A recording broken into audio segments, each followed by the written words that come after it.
Boom, and we're live. Daniele Bolelli, the man with the most beautiful accent in the world.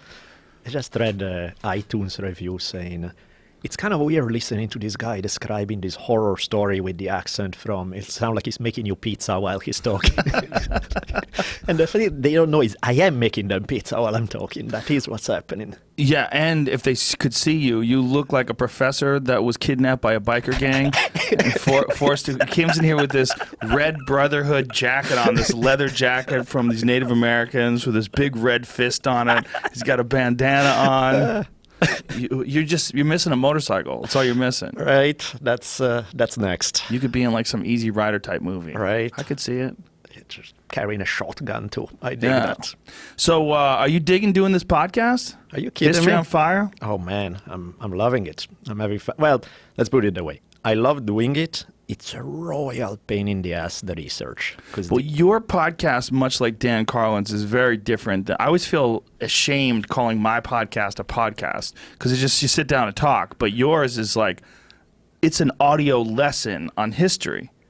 An in-depth audio lesson on like very extreme aspects of history. Yeah, it gets, and you know, that part I enjoy because the storytelling part is awesome. You get to spin a story, make it exciting, connect it with pop culture, do something that's fun.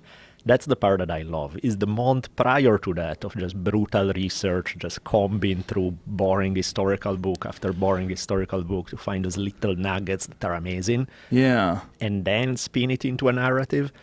That's the part that gets a little old sometimes, where you're like, man, do I really need to read 200 hours of stuff for this one thing? It's like, that's a lot. Yeah, I can only imagine. Now, when you do that, when you're combing over all these different history books and all these different papers written on various times, are you like extracting chunks and like putting them in Microsoft Word and then going over it, and then like do you form it? Well, my question is kind of like, do you form it as a script, or how much of it? So everything is completely written out. No, not exactly, because otherwise then it sounds like you're a guy reading a thing and it's boring and it doesn't sound right. I just take super extensive notes.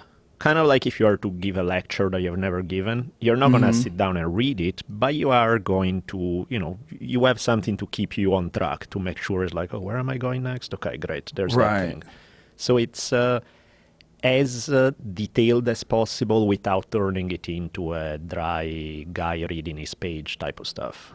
Yeah, I mean, history is such a fucking awesome subject because people are crazy. And throughout history, people have done so many crazy things that it's such a great thing to know. Like if you only had today, like if we only had our current era and we're looking around how fucking maniacal people are and how crazy the world is, we'd be like, God, how'd this happen? How do we get here? And then you just listen to your podcast and you go, oh, this shit's been going on forever. Yeah, seriously. This is the good times. Yeah, exactly. This is, in case you are wondering, this good times. And yes, there's much to complain about. And yes, there's much we can do better, without a doubt, ladies and gentlemen. But this is as fucking good as it's ever been by far. Yeah, the human psyche is a very weird place because there's so much amazing stuff that human beings do. There's just so much. And then there's the amount of horror that can be unleashed that has been unleashed throughout history by people against other people is just insane. Yeah, what is, like, when you go back and you go over history, what is the most confusing or disturbing era? To me, it's not so much a particular period, because the same patterns emerge a lot of the times at different point in time. Is more those moments, when mob mentality takes over. Because the reality is the average person is not, I don't have the word viewer, I think the average person is evil. I don't think that. I think the average person is weak, which means that when in a conditions where everybody's pushing in one direction, it's very easy to jump on the bandwagon, and in some cases then a very ordinary human being can do horrible actions. You meet them for dinner and you think, a pleasant person, good enough, but you put them in the wrong context and everything turns to shit. I just finished right now this 2-part series. That's probably the most disturbing. Now I want to do a podcast about flowers and puppies because this one was heavy, man. I did this series on kind of compare and contrast on the Sand Creek massacre of the Cheyenne in Colorado in the 1860s and then My Lai in Vietnam in 1968. And actually I split it because I did Sun Creek, and I had this guy, Daryl Cooper, was the Martyr Made podcast. He's an amazing podcaster, and he covered My Lai. And then in the third episode, we're going to sit down and kind of chat about what does this all mean about the human nature. The reason why that particular story, those two stories interest me is because it's a brutal massacre of civilians, but in both cases there are soldiers who refuse to participate or actually try to stop it. They are not the majority, they are a minority, but they are there and they try. So it's not just a story of people doing ugly stuff. It's like, what is that make one guy when order, hey, go shoot that 3-year-old, one guy goes, Right. yes, sir, and does it, and the next guy goes, no, that's not who we are. Screw you, I'm not doing that.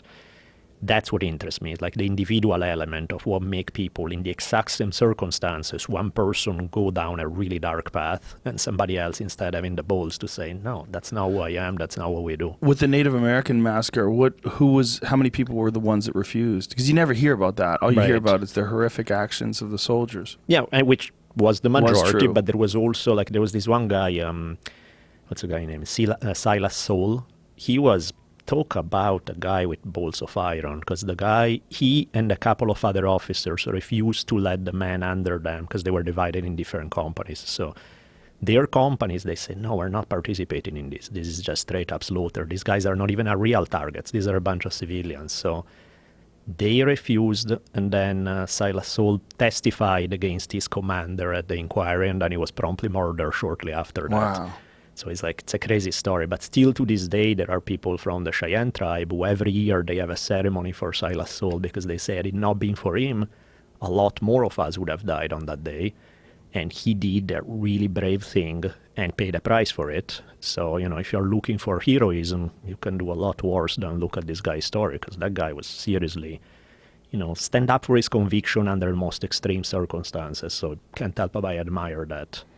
Yeah, it had to be incredibly difficult to just imagine what those people were doing. I mean, when you hear some of the accounts of the slaughters of Native Americans, it's just terrifying that people can just look at someone and just decide that's not a person, or that's not us, this is the other, they've got to be eliminated, so we're just going to kill all these kids, we're going to kill all these women. Yeah.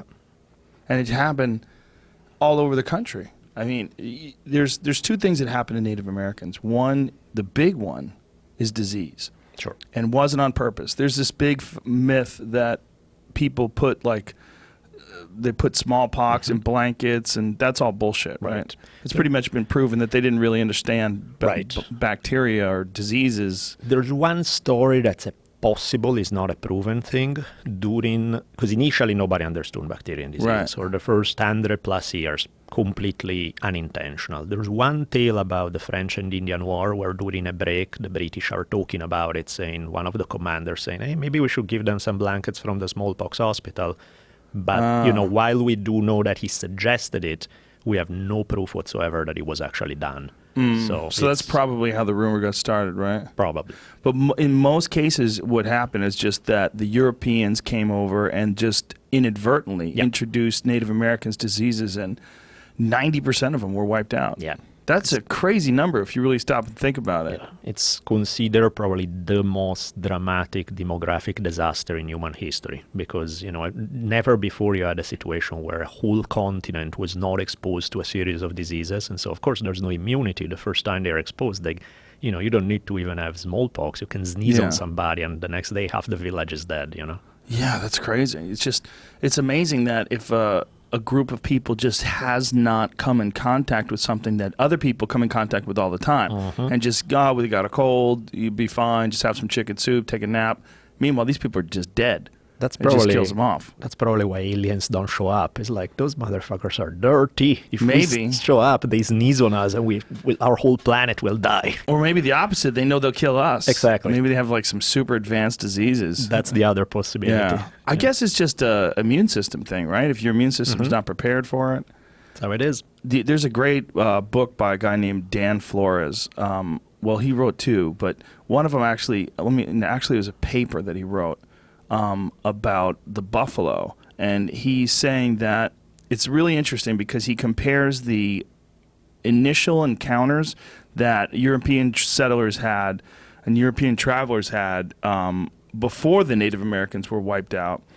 And they talk about how many animals were on the plains, and they make a direct account of it. Yeah. And then after the Europeans had come and 90% of the Native Americans had been wiped out, that's when the buffalo population increase goes through the roof. And you're seeing these gigantic packs of it wouldn't be packs, herds, I guess, of millions and millions of buffalo. And he said that's directly attributed to the lack of predators, Of course. which means lack of Native Americans, because they were preying on these buffalo. Of course. Really interesting. Yeah, that guy, you had him on the podcast once, right? Yeah, I love got to that. get him on again. I love that guy. That was awesome. His book, Coyote America. Yeah, that one. That was great.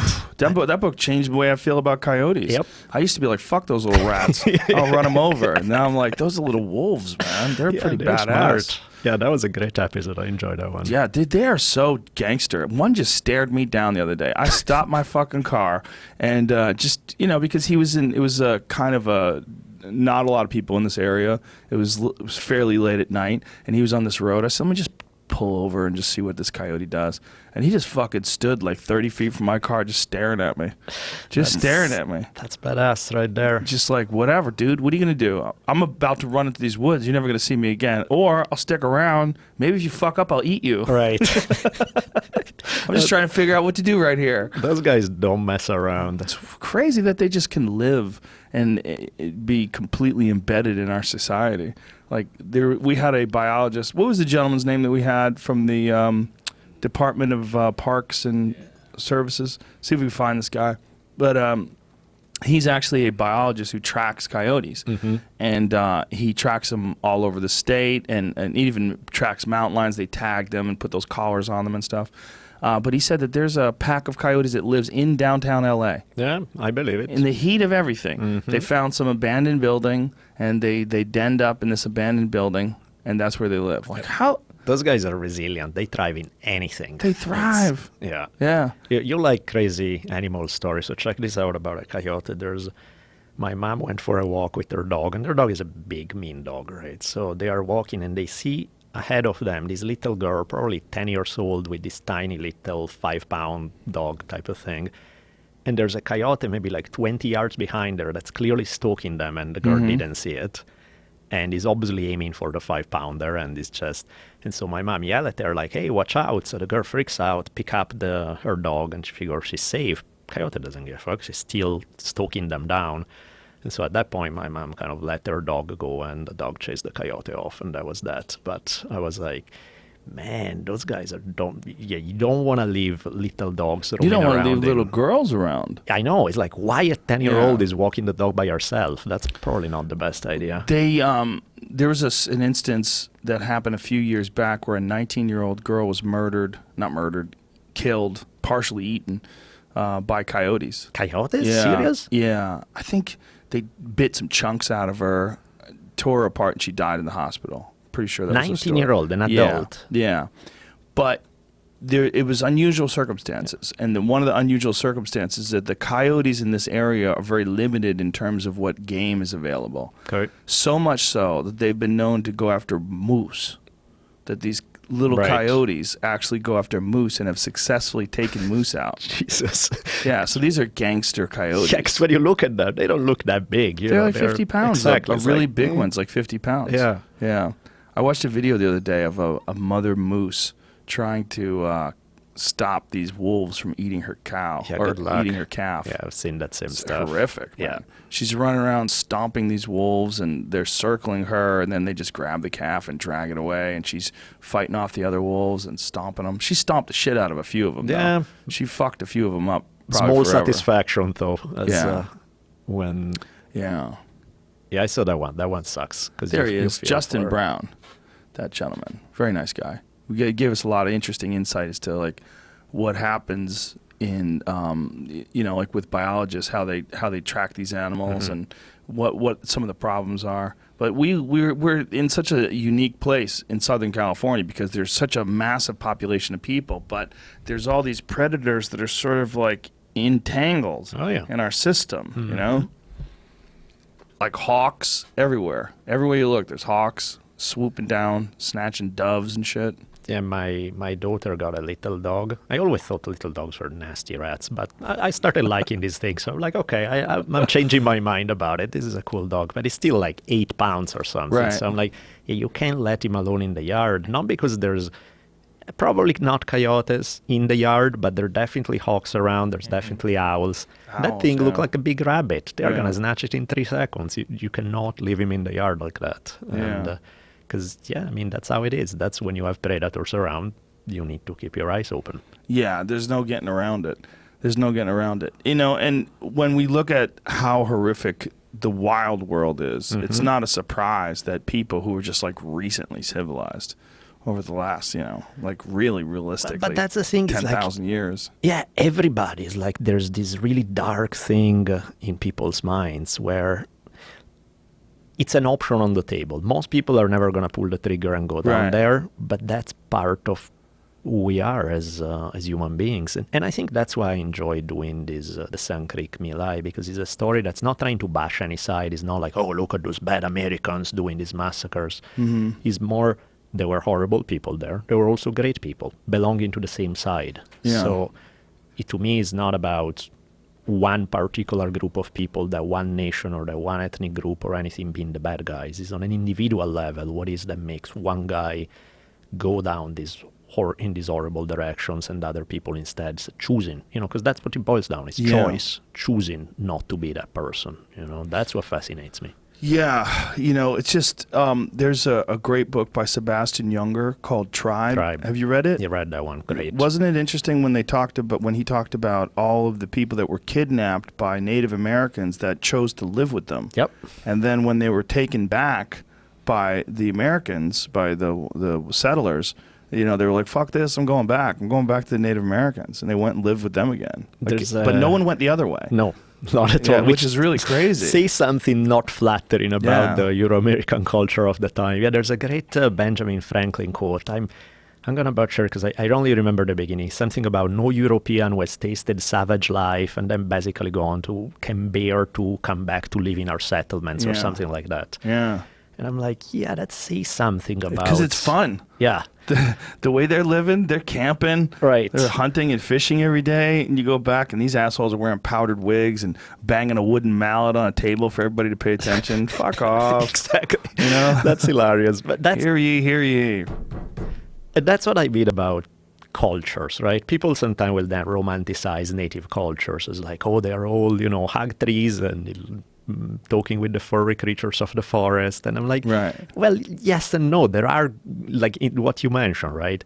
If you are captured, especially in the East when like French and Indian War or stuff like that were going on, if you are captured during a native raid, one of two things happen. The good one is that they like you and they decide to adopt you. And then you end up replacing one of their dead family members. So like if they lost a brother or a father, then you become that person for all intents and purposes. That's a weird thing that they did. It's very weird. But the thing is, the adoption process was so thorough that they love you like you're the real deal. And you end up feeling like you're part of this family. And, you know, everything works out. Everything is great. If they don't like you, then they torture you to death over a 3-day period. And so it's and these are the same people, right? So they can be the sweetest, most awesome humans or really messed up. Same culture, same individuals. Do you think that's just because people have evolved dealing with tribal warfare and just we have to have that switch? I think it's because the thing that's interesting about natives is that it wasn't a racial thing. They adopted anybody, right? It didn't matter what skin color you have. That they did not have a barrier to. But there is a big insider-outsider. You know, if you are part of our tribe, and you may become part of our tribe, race doesn't matter. You can become part of our tribe. But once you're part of our tribe, you're one of us. But if you're not part of our tribe, then, you know, the same rules do not apply to you. You are the other. You are an enemy. You are... And in that case, that's when it gets really brutal. Yeah, even with other Native Americans. That's the thing that people need to really get in. Like especially people that only have a peripheral understanding of Native American culture. Like the reason why Sioux are called Sioux is because that's a Native American word for enemy. Yep. They call themselves the Lakota people. Right, exactly. So all the other Indians were like, fuck these crazy assholes. They're taking over. They're the enemy. Yeah, totally. They were just dominating.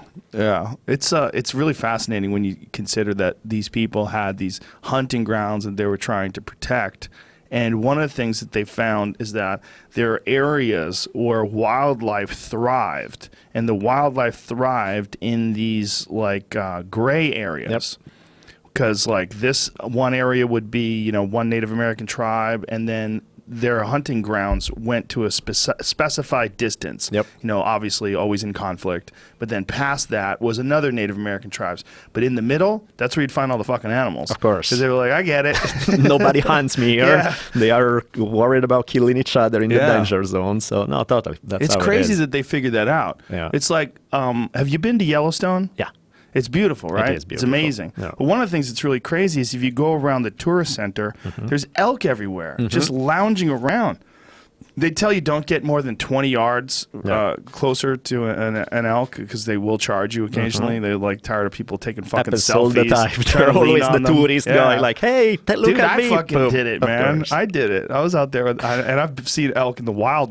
Yeah. But they figured out that wolves don't come to the tourist center. So they're like, I got an idea. And then they realize these people are different than the people that hunt us. Exactly. Somehow or another, they put it together. Like one day, you know, it all could go wrong, right? Civilization could collapse, and you just go right to Yellowstone, go to that fucking tourist center, there's meat everywhere. Just mow down the elk. Yeah, if you need food, there's hundreds of them on the lawn at the tourist center. Yeah. It doesn't make any sense. But I don't know what it is. Like, what is the intellectual process that allows an elk to understand that these people are not going to try to eat me, and that the wolves are not going to be around these people? It probably took some really stupid elk to stick around people before they realized those were the good ones, and then everybody was looking back and like, hey, they didn't get killed. Look at Frank over there. They're feeding them peanuts. Yeah, maybe we can try too. Yeah, I wonder what it was. I don't know if we really know like the mechanism that allows them all as a group to go, yeah, you could just chill out around these people. Right. Just lie down. They just lie down in front of us.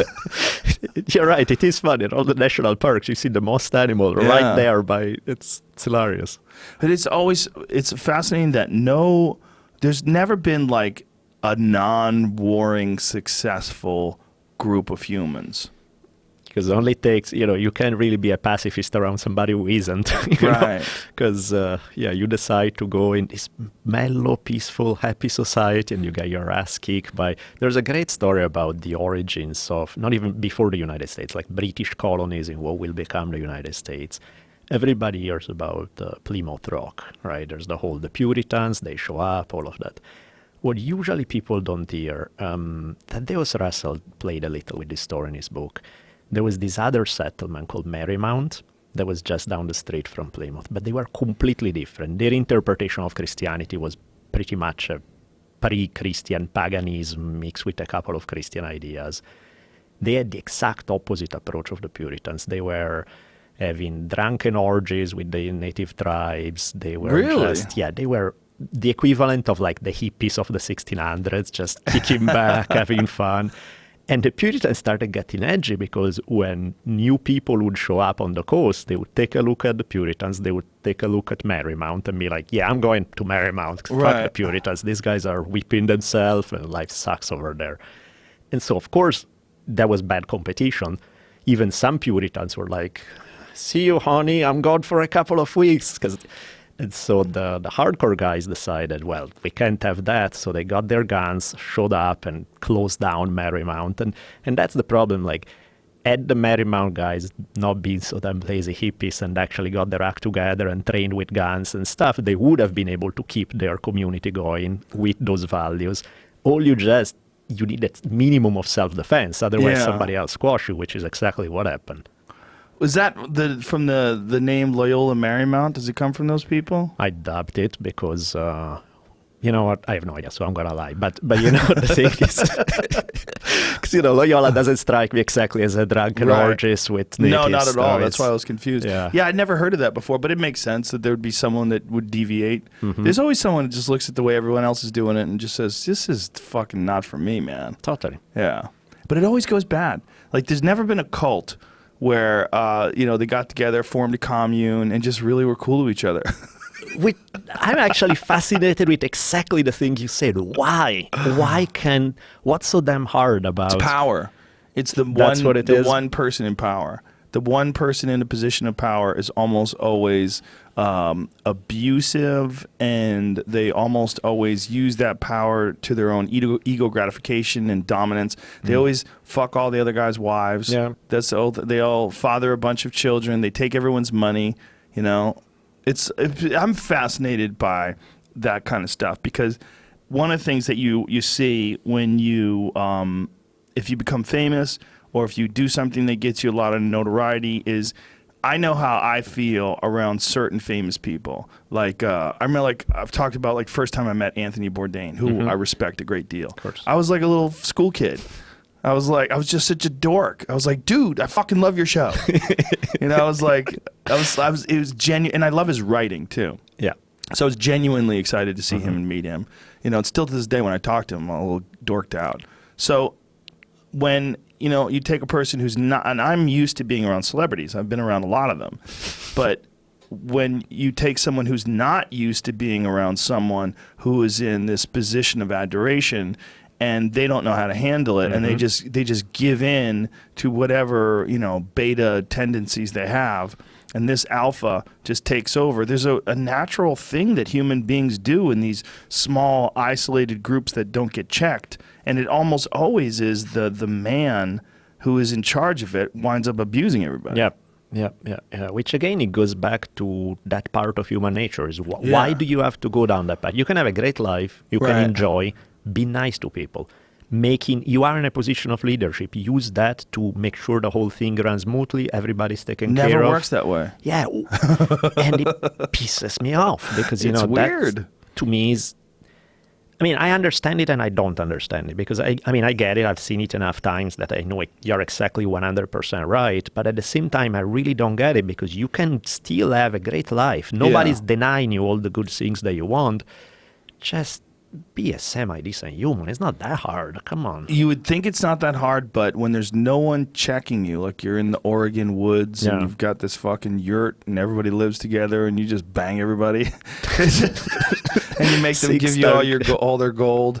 It's people, for whatever reason, when there's a person that is the king, or a person that is like some, you know, cult leader or whatever, you messiah, whatever you want to call them, people just want that person to have the answers. They gravitate towards that. Yeah, and I think that's precisely one of the things that bugs me about a lot of people who are willing to put themselves in that position of like, I am your big leader. Yeah.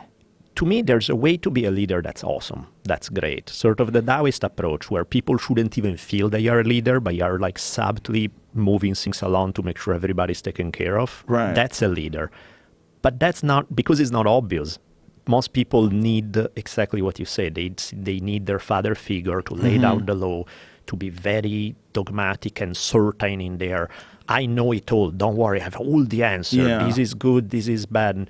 And people love that. They love that in dictators. They love it in religious cult leaders. They love it in everything. That type of personality gathers a whole lot of followers who need somebody to look confident and sure of themselves. Doesn't matter whether they are or they aren't. If they put on a good show, people will buy it.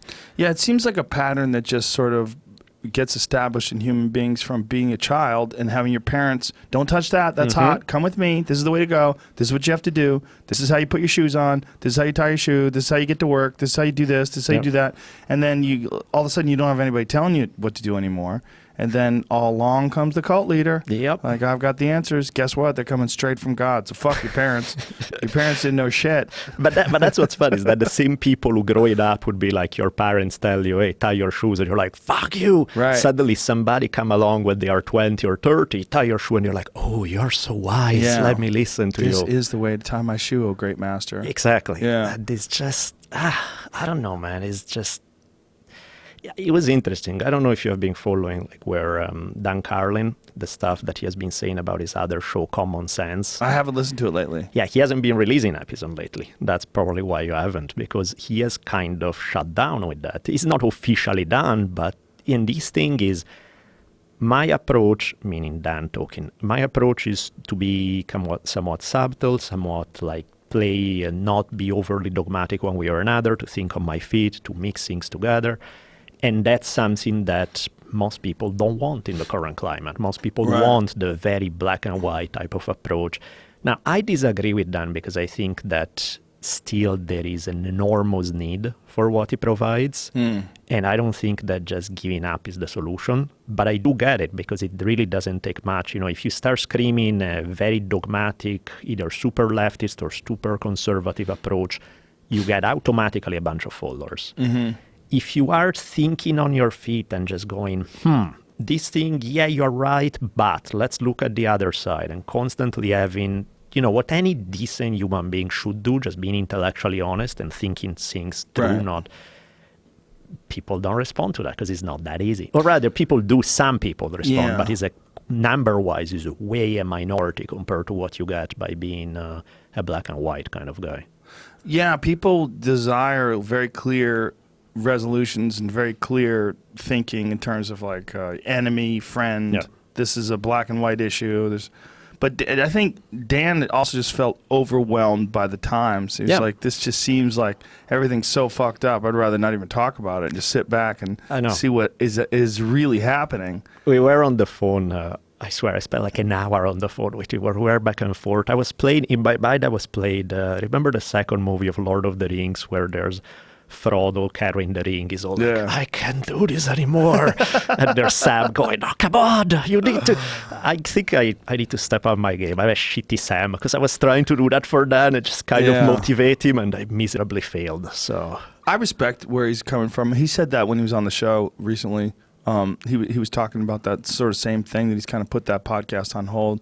As long as he keeps doing his podcast, Hardcore History is just so important, I think. I think him and you guys are providing an entertaining and interesting history lesson that really wasn't available before. I mean, before you could get a book on tape, and if it was a really well-written book and it was read by someone with like good dramatic flair, it was exciting stuff, but nobody really got into it. I bet the numbers, if you consider the numbers of people that have listened to his podcast and your podcast in comparison to like before you guys were around, there's probably a radically improved number of people that know a lot about history. Yeah, for particularly sure. Things like the Mongols. I never even thought about the Mongols until I listened to his podcast, which apparently right now, if you're in the LA area in Simi Valley at the Ronald Reagan Museum, the Reagan Museum or library, what is it?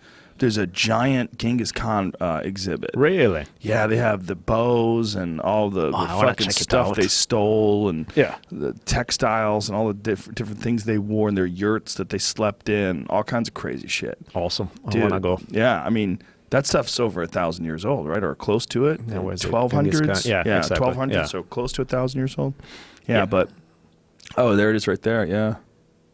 Check that out. They had bows that required 160 pounds to pull back. I know. Who the hell were these guys? Who pulls a 160-pound bow? It's insane. They must have been animals. They must have been so fucking strong. Yeah, you pull 60 pounds and you're like, holy hell, this is heavy. 160 is insane. Well, I have a compound bow. And the compound bow, I don't have a regular, like a recurve like these guys shot. I believe they invented the recurve too. They didn't invent it. They were around in the era when the recurve was invented, which just by the design of the bow, it gives you more power, more energy gets released through the arrow.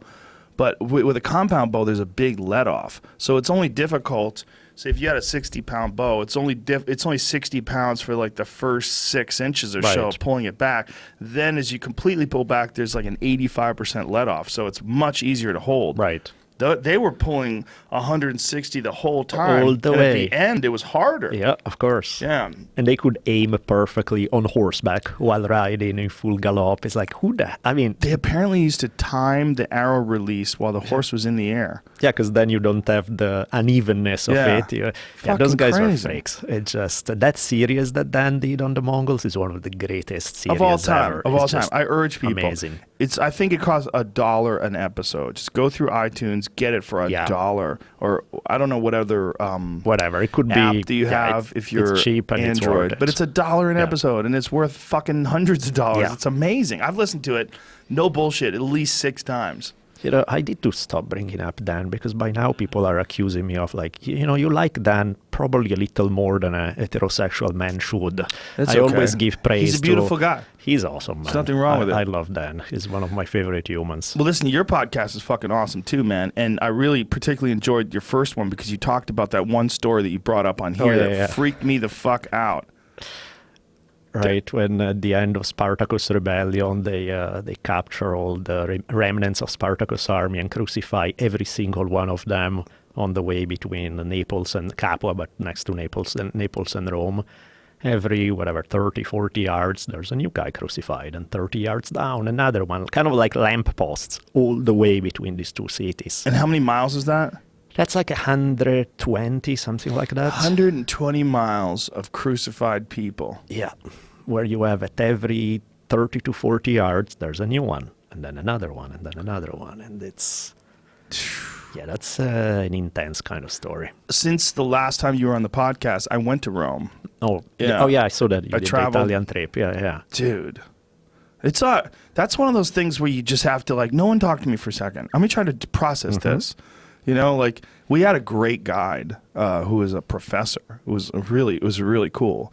He guides people in the meantime, and he was just so excited to talk to me because I was so into it. Of course. Because most of the time, people are just like barely curious about what he has to say. But we talked about the significance of the pineal gland and the pine cone and in the Vatican, and he takes you on a tour of all the different artifacts.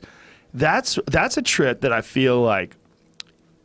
But just going there, especially the Vatican, going there, the Colosseum was big too, but going to the Vatican and just seeing all that artwork and getting an understanding of what those people were really up to for hundreds and hundreds of years, just conquering the world for hundreds and hundreds of years, and all this artwork, seeing it live in person just sort of reset my perspective. Yeah, it's amazing. It's Rome is a place that you have never, once in your lifetime you get to do it. It's just, I don't know if you have been, there's a place, Castel Sant'Angelo, which is kind of close to the Vatican, but if you go to the top of this castle, you basically get a panoramic view of all of Rome from there. It's so spectacular. It's wild. You see the river, you see all the buildings, you see everything, and then you climb back down and you just do your walks. And what was I seeing here? Oh, one thing that I saw in Rome that I was blown away by.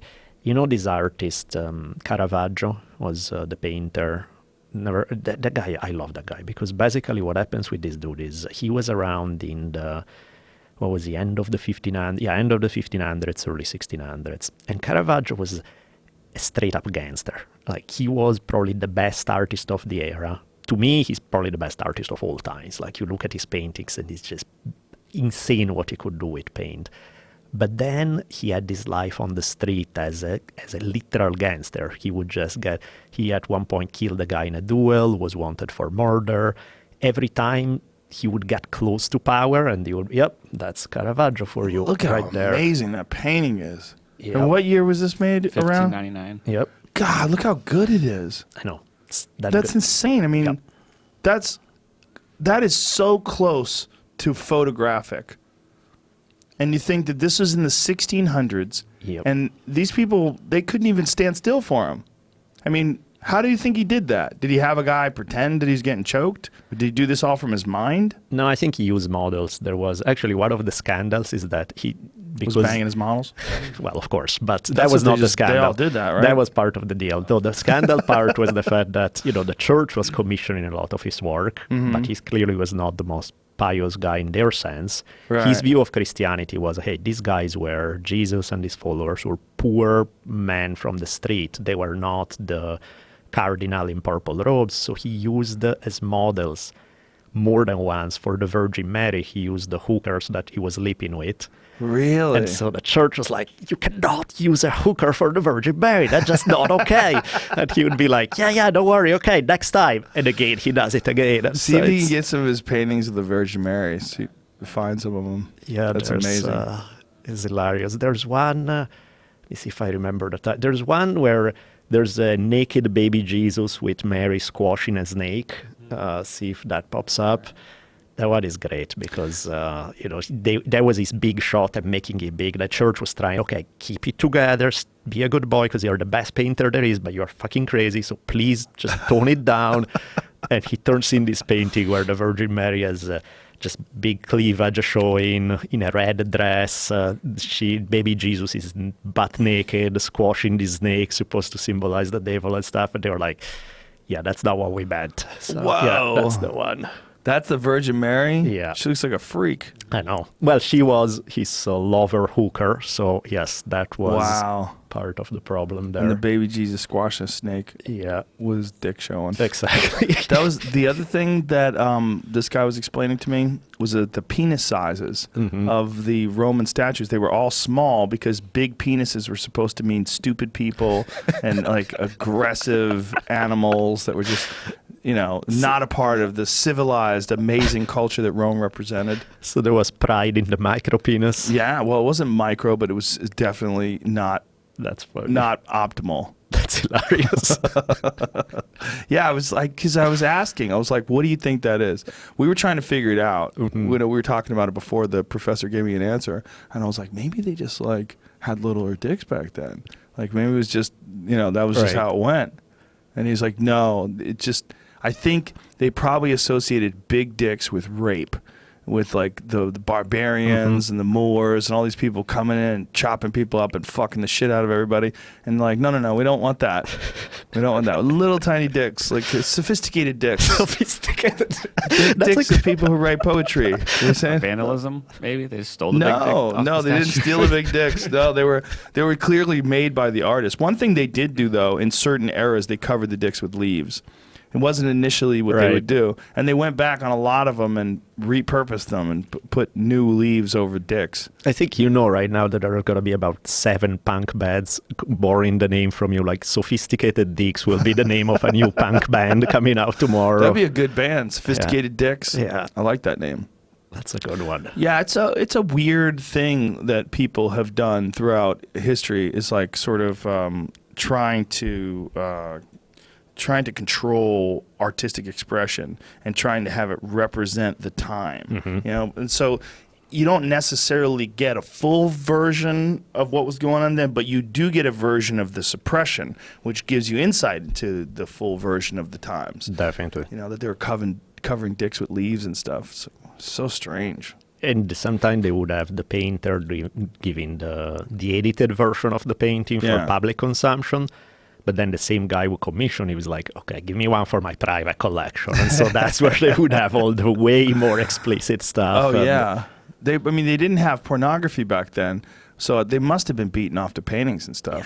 Yeah. It had to be. Yeah. Yeah, it had to be thought of as being arousal-inducing. So much so that, what was it during the Victorian era where they put legs of tables, they would put dresses on them? Yeah, they would wrap the legs of the tables because, they are legs. And if they are bare, they may give you ideas, which I don't know about you, man, but, look at the leg of the table. That really doesn't do it for me. So but the there had to be level of something to it, where people got so horny. Right. That a table leg, smooth skin. But that's when you really have problems, right? Yeah. When you look at the leg of a table and you get all excited, it's like, man.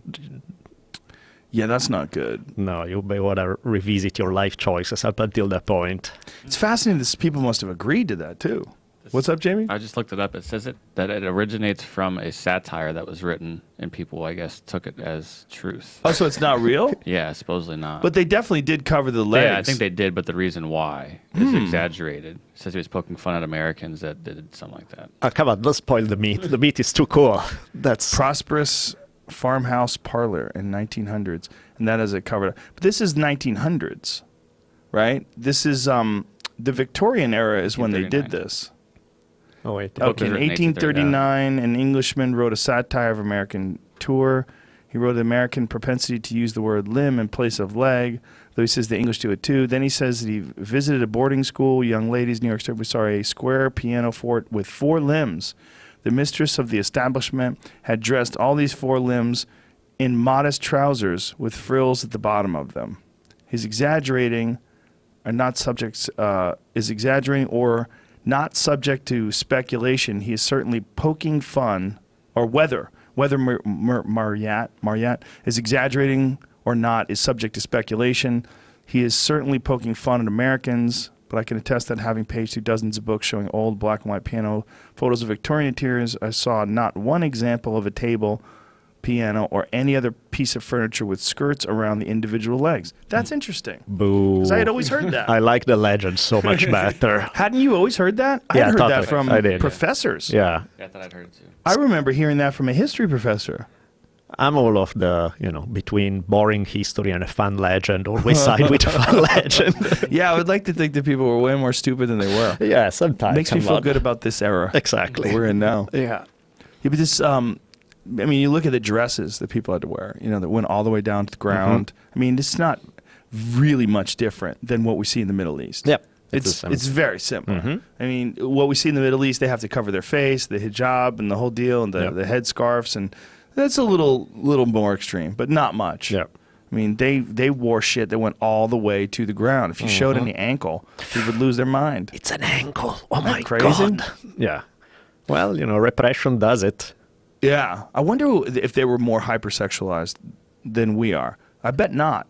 I bet because of porn, we're probably more hypersexualized, right? There's, I think, different arguments there because some people say the more you repress stuff, the more then you're going to obsess with it. So that's all you think about all day. That's Whereas true, for the sure. one that's kind of indulge more in it is less likely to obsess. Then again, there are lots of people who are so addicted to internet porn that I don't know Yeah. if that idea works, but, that's the... Well, internet porn is the problem with internet porn is the availability. Is you don't even have to go somewhere. Like, at least back in the day, when you had VHS tapes or DVDs or something like that, you had to go to a store, Yep. you had to buy them, you had to put them into the TV, you had to sit back, you had to get the remote control. There's a process. There was work involved. Right. The minorest You have of minor work. Yes. Right? Yes.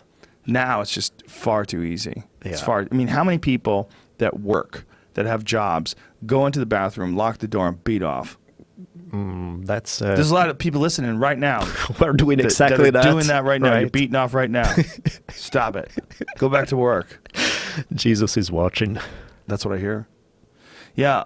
It's interesting. I guess if you have to think about it, like they were trying to control those people and trying to control their urges because it was beneficial to society. It was beneficial to society that these people needed to do their fair share and get to work, and they couldn't just be staring at legs all day and engaging in impure thoughts. But that's the problem with any kind of prohibition. It's completely misunderstanding how the human mind works. Yeah. Is you do not say no to things as you are not gonna do this. You're guaranteeing that people are gonna obsess with this, right? It doesn't work. Yeah. There's was a Zen story that I heard once that I thought it was hilarious. Can't remember where I heard it, but like guy go to a Zen master saying, "Hey, you recall at peace and happy. I want to be just like you. What do I need to do?" Zen master says, "Okay, just for the next 24 hours, don't think about monkeys." Guy's like, "Monkeys? Never thought about monkeys. How is that gonna make me enlightened?" Zen master's like, "Shut up, go away, come back in 24 hours. Don't think about monkeys."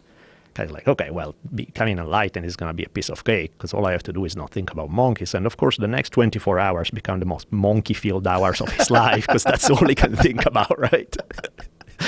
Point being, the more you make something a taboo, the more you guarantee that people are going to obsess with it. You know? It's like, even think like drinking at 21 in US. Right? It's like growing up, I don't even know if there was an age in Italy where you're supposed to not drink, but it's not that glamorous, it's what your grandparents have for lunch. And, you are maybe 6-year-old and you want to try a little wine and they give you a tiny bit saying, if you have a little more, you got a headache, so just got and then one day you do got a little more, you got a headache, and you go, oh shit, you are right, okay. Yeah. And you kind of learn how to drink rather than being like, oh, we got away, cool, now we got all this booze, and people drink, throw up all over themselves. It's like, that's just gross. Why are you doing that? Yeah, I think there's definitely a healthier attitudes than Americans' attitudes about alcohol. But also, like, wine is a good way to start. Like, you start off a kid with whiskey. Yeah, that's not the way to start. That's too potent. Yeah. One of my first times I ever got drunk was on Jack Daniels. And it took years for me to smell Jack Daniels and not want to throw up. I'm sure. You get those triggers in your head where you smell it. Like Jägermeister. I used to smell Jägermeister and just be like, "Wah!" Yep. Because you just think about just getting violently ill where your body's trying to purge it from your system so you don't die. Yeah, it's to hide it from kids and tell them that it's taboo, but then you drink it, it's and then they're like, bullshit. I can't wait until these fucking people can't tell me what to do anymore. Yep. Get myself a nice cold glass of whiskey. Yeah, I mean, it's kind of like, that goes also to education in general. If a parent has to come to the place where you say, these are the rules, you live under my roof, you need to obey them, that's like raising the white flag and admitting, I've lost already, I lost control, I don't know what the fuck I'm doing. Because it's like, of course, all they are going to do is wait for you to turn around and do exactly the thing you're prohibiting, because you're coming across as a dictator, you're coming across as an asshole. If instead you can teach somebody, like, look, man, you can do whatever you want. The goal here is we both want to make sure that you're happy and you're safe. Simple enough. So let's figure out a strategy to make sure you can be happy and safe, and I'm on board, whatever.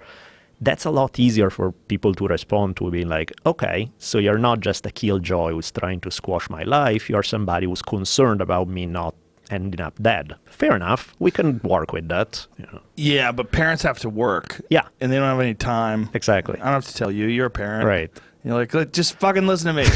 Shut up. I'm already. busy. I'm writing my book over here. Yeah. I'm fucking getting my lectures ready. And your kid's like, hey, what about whiskey? No, don't fucking touch that shit. Get out of there. Get out of that liquor cabinet. Right. Yeah, I remember when I was a kid, I couldn't wait to drink. Yeah, of like, course. This is going to be fun. Of course. It's got to be. It's taboo. Yep. It's forbidden. Yep. So, but that's the problem with forbidding stuff. Yeah. It never works. Well, it's also Italian food and wine seem to go hand in hand, and it's. I mean, that used to be what they drank because they were concerned with getting sick, right? And one of the best ways to not get sick was to drink wine. The alcohol content. Well, yeah, the alcohol content would keep the water from, I mean, like if you just drink water all the time, especially if it's sitting still, you could get some bad fucking water, right? You can get bad water from a lake. I mean, they didn't know jack shit about parasites back then. How many people got some terrible diseases from drinking puddle water and shit, I'm sure a lot. Oh, yeah, you just find some water, like, oh, we're thirsty, time to drink. Yeah. Or even a creek. You drink in a creek and you think like, oh, this is a beautiful stream. This is clear water. Yeah, but a beaver took a shit just 100 yards ahead. Exactly. And you don't know about it. You get what's called beaver fever. Yeah. That's what they call Giardia. They call it beaver fever. Yeah, that can be good. No, it's terrible. So they used to drink wine to prevent what they would call traveler's disease, because people would take those. What are those things called? The leather things that they would carry wine in. I want to say flask, but it's not a flask. What are those leather satchels? Yeah, I know what you're talking about. I thought they use flask for that, but I'm not sure. Might be. There's a term.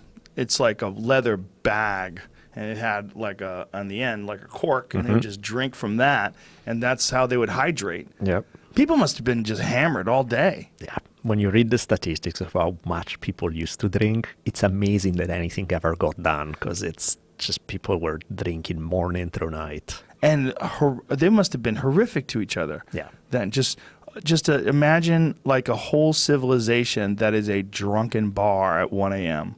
Angry, drunk. It's funny because I never, I've seen it enough that I get it. People get edgy and weird when they drink too much, but I never got it, because to me it's like, if I'm drunk, it's like, that's when I'm happy. I want to hug people. Fuck, why would I want to be in a bad mood? This is awesome. Well, you're a nice guy. That's it is that comes out the... Yeah, if you're a fucking asshole, it shows up. I see. Especially if you're just barely keeping that asshole under the surface. Just barely. You just want to fucking stab everybody and club them and steal their women. And then you get a couple of drinks in you. And alcohol is a great social lubricant, right? It's great for releasing inhibitions and letting people communicate with each other more freely and have fun. But it removes doubt. And that's not good. Right. I think doubt is critical. Yeah. Like doubt is one of the pieces of the great puzzle, right? The great puzzle has many ingredients, and one of those ingredients is doubt. And doubt is important. You should look at anything you're about to contemplate and go, let me think about this. Let me think what could go wrong. When you get a couple of drinks, fuck it, let's do it. Let's go. Woo! And then next thing you know, you're on an internet meme. Hold my beer. Yeah, Right. exactly. We talked about that yesterday, like some of the more ridiculous ones. But there's so many of those out there, and almost all of them have to do with alcohol. Yeah. No, you're totally right. And I think what you're saying about that, there's a great Alan Watts, the guy who popularized Zen and Taoism and all of that stuff. He had this great line. He called it the wisdom of insecurity. This idea of tread real careful. There's a wisdom there in not being overly dogmatic, and which doesn't mean. The problem is then people take that concept too far and that turn it into having no balls and not being able to take a stand. That's not the solution either. That's the other side of the problem. But there's a sweet spot in between where you can take stances, but they are careful stances. They are stances that are very willing to be changed at the drop of a dime if you show the good evidence to change them, Yeah. That to me is what intellectual honesty looks like, Yeah, I agree. I think it's good to be aware of all the possibilities. I used to tell people that when I was teaching Taekwondo, like people that would compete, if they were really, really nervous, I'd be like, the really smart people are really nervous because you're aware of all the possibilities, of everything that can go wrong. The people that aren't worried about it at all, they're usually dumb. There's that, but also to me, there are some people, like I look at some of the people who are able to keep it together in this, like kind of like Chuck Liddell, right? Take a nap right before a fight kind of thing. I can tell by look at those guys and just be like, you know something I don't know. There's something there that you're doing. Confidence, for sure. I mean, Chuck had been knocking people unconscious for many, many years, and he knew exactly what to do. And I think he knew he was good at it. There's that for sure. And I think there's the other side is knowing that, okay, if I have decided to do it, fear is not going to help me now. It helped me to make decisions earlier, but right now it's not going to help me. So let's figure out. Man, it was hilarious. There's my girlfriend fights MMA professionally. Yeah, I've noticed that. Yeah, she's wild, man. I've been paying attention to your escapades online. Yeah, she's crazy. She's crazy. She literally had that Chuck Liddell mode where she took a nap right before a fight, and like 45 minutes before you have to wake her up, going like, "Hey, ready?" And she's all like, "Okay, ready to roll."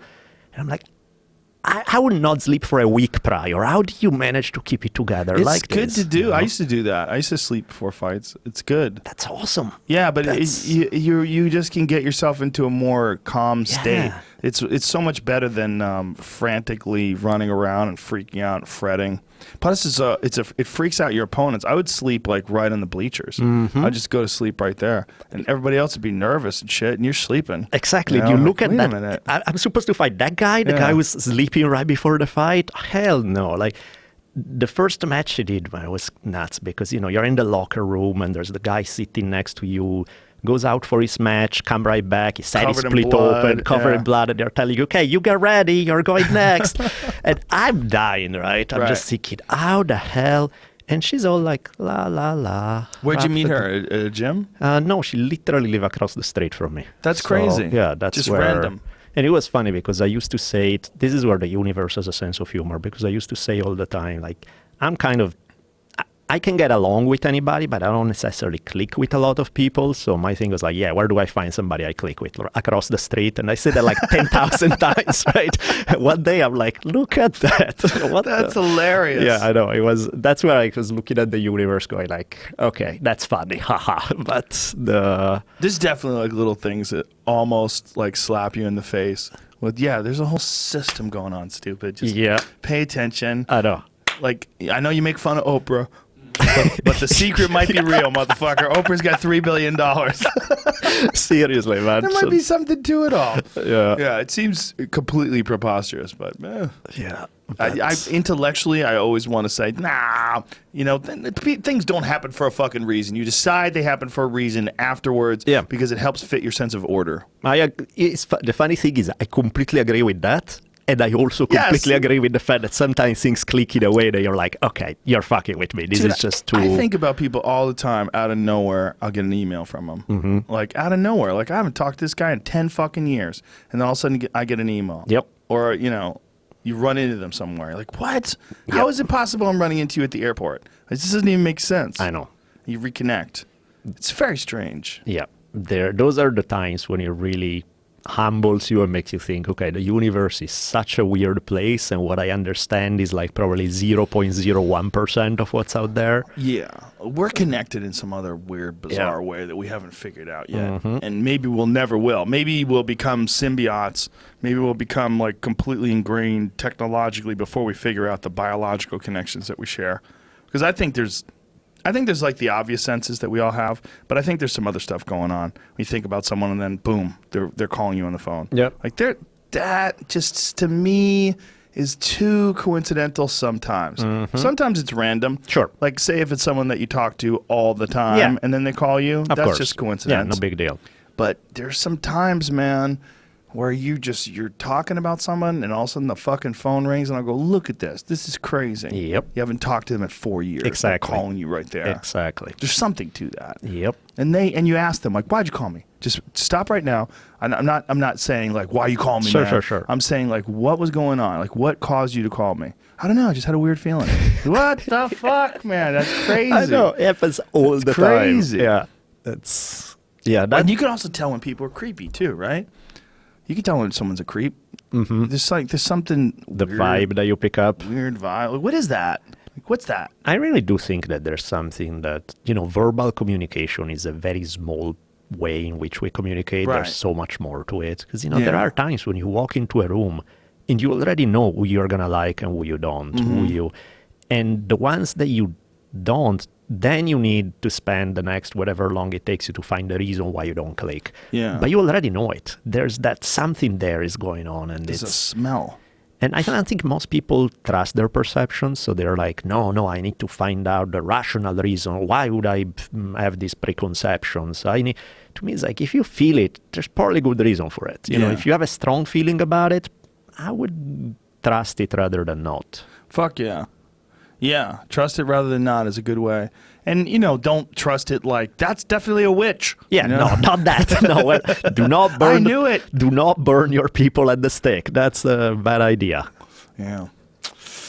That was a weird time too, right? It's just amazing to me that the United States is such a recent sort of experiment in self-government and that no one has done anything like that since then. That's what's kind of really amazing to me when I stop and think about all the wacky shit that's taken place in America over the last 300 plus years, and then that no one else has done that. No one else has said, look, we found the spot in Australia, and the Australian government has allowed us to carve off a big chunk, and Right. let's call it, whatever, Daniele land. I'm all for it. And I swear I'll be a good leader. I won't screw all your wives. Maybe. But We'll see. it seems like what's also amazing is that the United States has managed to become the #1 superpower in the world as a group of all crazy immigrants that all moved into one spot. Yep. Yeah, no, the story of the United States is fascinating because, you don't, and probably it's never going to happen again because, that was the product of a war that did not know about, there's this other you find out, it's so new, it's exciting, it's everything. Now you know what's out there. I mean, unless you go for space exploration, nothing like this will happen in the history of planet Earth. It just... The only way it can happen is a reset, a civilization reset. Yeah. Like there'd have to be like a bunch of people die. Like most people die. Apocalypse, most people lose the knowledge of what was going on before, then sure, you can have a post-Graham Hancock kind of story. Yeah, post-Graham Hancock. That's entirely possible too. Yeah? That's entirely possible. Although I did read something very recently that they think, what was the super volcano that killed most people on the planet 70,000 years ago? They found one pocket of humans that actually survived and thrived in Africa. But they think that the entire population of human beings at that point in time, 70,000 years ago, the entire population in the world was only around 100,000 people. That's nothing. And then it dropped down to 10,000. Wow. 10,000 people because of the supervolcano. So the supervolcano blew. It wiped out most life. It wiped out most people. It plunged the earth into some sort of a nuclear winter. I forget where it was. I want to say it was Bali or Indonesia. Mount Toba. Where was that? Indonesia. Yeah. Sumatra. Sumatra. Killed literally 90% of the people. and 10,000 were left. So 70,000 years ago, we were down to 10,000 humans. Which makes all the things about racism so silly. Dude, that's a good show for Kevin Hart. Right. Not even. That's a light crowd for Kevin Hart. Exactly. It's like 10,000 we people. Didn't get them. Yeah, It's exactly. like a fucking Blink-182 concert. Yeah. 10,000 people, man. That's Yeah, that's nothing. nothing. You stop and think about that. It's insane. I've done 10,000 people in a night before. In Denver, I did 2 shows. They're 5,000 each. Wow. That's 10,000 people. That's the fucking entire population of Earth. Yep. And that now became 7 billion. 70,000 years later. Yeah, it's nuts. We're so weird. Yeah. We're such a weird animal. Like, if you could study us without being us, like if somehow or another you could remove all of your cultural conceptions and all the things that you've just sort of accepted and you establish as fact as a human, and just look at it completely objective, you'd be like, what a nutty animal this thing is. What the fuck are we doing? Yeah. That's why it never gets old to study the human psyche, like what makes people choose this, because that's the beauty of human beings. We have choices that, a wolf is a wolf. There are only so many things you can choose as a wolf. Right. You could have a wolf that adopts one strategy, one another, but the range of choices is pretty limited. Yeah. As humans, we have this insane range of choices, and it's fascinating to see what is that makes some people go in one direction and a completely different one, and it's fun. It is fun. And what's fascinating to me about human beings of today is I've never seen a time where people are more interested in other people doing what they want them to do. Like other people thinking the way they want them to think, other people behaving the way they want. It seems to me, are more concerned with controlling people's expression and thinking today than ever before. And even more so on the left. It seems like I'm seeing this interesting trend today where people, like, it's almost like we don't like where things are headed. We don't like what's happening. We don't like who the president is. So people are being real adamant about enforcing certain types of behavior. And that, in turn, just like we're talking about suppressing people from drinking alcohol, that in turn makes people rebel. Of course. I feel like there's more people that are leaning right today than ever before. And I attribute it entirely to the people on the left. But the thing that's funny about it is that most human beings, even if you just look at the United States, right, most people are not the extreme right or the extreme left. No. The overwhelming majority are not. Right. I think a lot of this stuff is also a little bit media created, in the sense that it's like, let's find the most batshit crazy person on that side. Sure. Let's put the spotlight on them, which make everybody go like, what the fuck? Who Yeah. are those crazy people? And that's how it's kind of like if you were to pick, the Westboro Baptist Church and make it be representative of Christianity. It's like, it's not, but Right. if you keep putting the spotlight there, you'll create this perception, will create a backlash, and it becomes this thing where, like, that's one of the funny things that I was noticing, because like, I really don't like political correctness. I really don't like academia. I really don't, there are 10,000 of these things where I'm like, yeah, I'm completely on board with not liking some of these things. But then there's another side where, I have been teaching at university since 2001. Right. I don't think I've seen once a case of the kind of political correctness that I see in articles in media. Not once, Like, I was doing the math. I had probably maybe 11,000 students in my classes over the course of these years. And I haven't heard one person ever defend hardcore communism or make an argument, even among my colleagues, which I have issues for other reasons. That's never been one of the things. So I'm like, I keep hearing about it. I read it on papers, but why is it that when I spend, that's how I make my living, I'm on college campuses all the time, I hardly ever see it. And so I'm thinking, I'm not saying that it's not true. Of course, of course, these stories are true. There's Right. no argument. But what I'm wondering is, how much do they get blown out of proportion because you get clicks, because it makes for an interesting narrative, which then some people also live off that Right. kind of narrative. And I'm like, how much is it something where you're putting the spotlight on a rare exception and make it the norm, versus how much it's a real thing? Because, you would expect. I mean, I teach in Southern California, and some of the most, Santa Monica is one of the most liberal places around. Right. If this thing was as dominant as advertised, I should be running into it all the time, right? And I don't like that stuff, so I would be sensitive. I would be paying attention, and yet I don't see it. So I'm like, what's going on here? That's interesting. Well, I think the instances are more frequent than ever before, but I also think if you put it into perspective and think about how many universities there are across the country, I mean, there are hundreds and hundreds of universities. And if you have one incident that breaks out 1 month in one place. Exactly. And it was about one conservative speaker that's going to give a lecture, and everybody freaks out and goes crazy, and all the people with green hair fucking bang on the windows. It becomes something that people are worried about spreading. And so I think that's one of the reasons, because like I'm sure you're familiar with the story from Evergreen University, Evergreen State. Yeah. That was a fascinating story. And for people who are interested in it, Google Brett Weinstein and Evergreen State College, and you can listen to him on my podcast. I had him on right after it all went down. What had happened was there was a thing called the Day of Absence that had traditionally been people of color would stay home just so that people would recognize that, like, oh, when they're not there, we miss them and we miss their contributions and they're an important part of our community. I think that's a little silly to stay home to do that, but I think it's not a bad thing for people to recognize that everybody plays a part, and if these people feel marginalized, give them a little extra juice. That's fine. But the real hardcore social justice warriors decide that's not enough. Instead, what we want is all white people to stay home. And like, you can't do that. Of course. Because now you're telling people to stay home versus allowing people to stay home, in which case you miss them.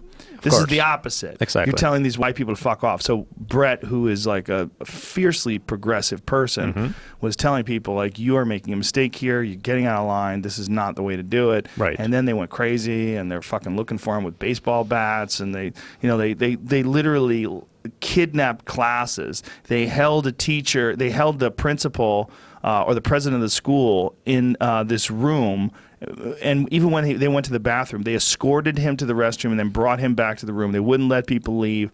The stories are amazing. No, I mean, in fact, that stuff is complete batshit crazy line, complete right? And batshit crazy. We completely agree on that. It's like, that is ridiculous. That has no place anywhere. That's bullshit. That you don't do stuff like that is just same thing as, like, the Jordan Peterson thing in Toronto. Yeah. That policy was a stupid policy, and he was right in arguing against it. So I'm not arguing that they are wrong. No, They're right. I know you're not. They're completely right. My issue is from there to arguing that this is this super prevalent thing. It's like from one story here, one story there, to say instead, there's a communist conspiracy to brainwash us all. It's like, okay, we are starting from a completely understandable premise and taking it like 25 steps too far. Yeah, I agree.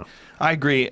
But I think that what's happening is more of these unusual situations are occurring, and so people are terrified of this spreading like wildfire across the country, because kids are very easily influenced, and they're also idealistic. They want to change the world. Maybe they grew up with a father who was an asshole and a racist, and like, fuck this, no racism, no fascism, and they're calling everybody a Nazi and running down the street. But and in fact, I have it as a question, not as something I'm sure of. But what I wonder is how much of this is media fueled and how much is real. I mean, I think that some of it is real for sure. My question is, how much is some? Well, there's most certainly media influences people, and it influences people in a bunch of different ways. It shows that you can get attention for doing certain things. It shows that other people are in support of maybe what you thought were your radical ideas, and that you find other radical people as well.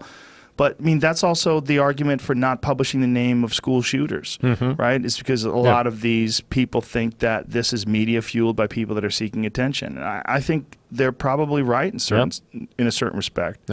But it's also just a part of who we are, and I think it makes us really consider and take into responsibility what is significant about broadcasting ideas and how much influence these ideas have on people who absorb them, people who take them in. For sure. I think My issue with some of these things is that often it becomes a partisan thing. It becomes my guy. When your guys do that and they show those totalitarian things, then boo, bad totalitarians. When my guys do it, I'll turn the other way and pretend it's not true.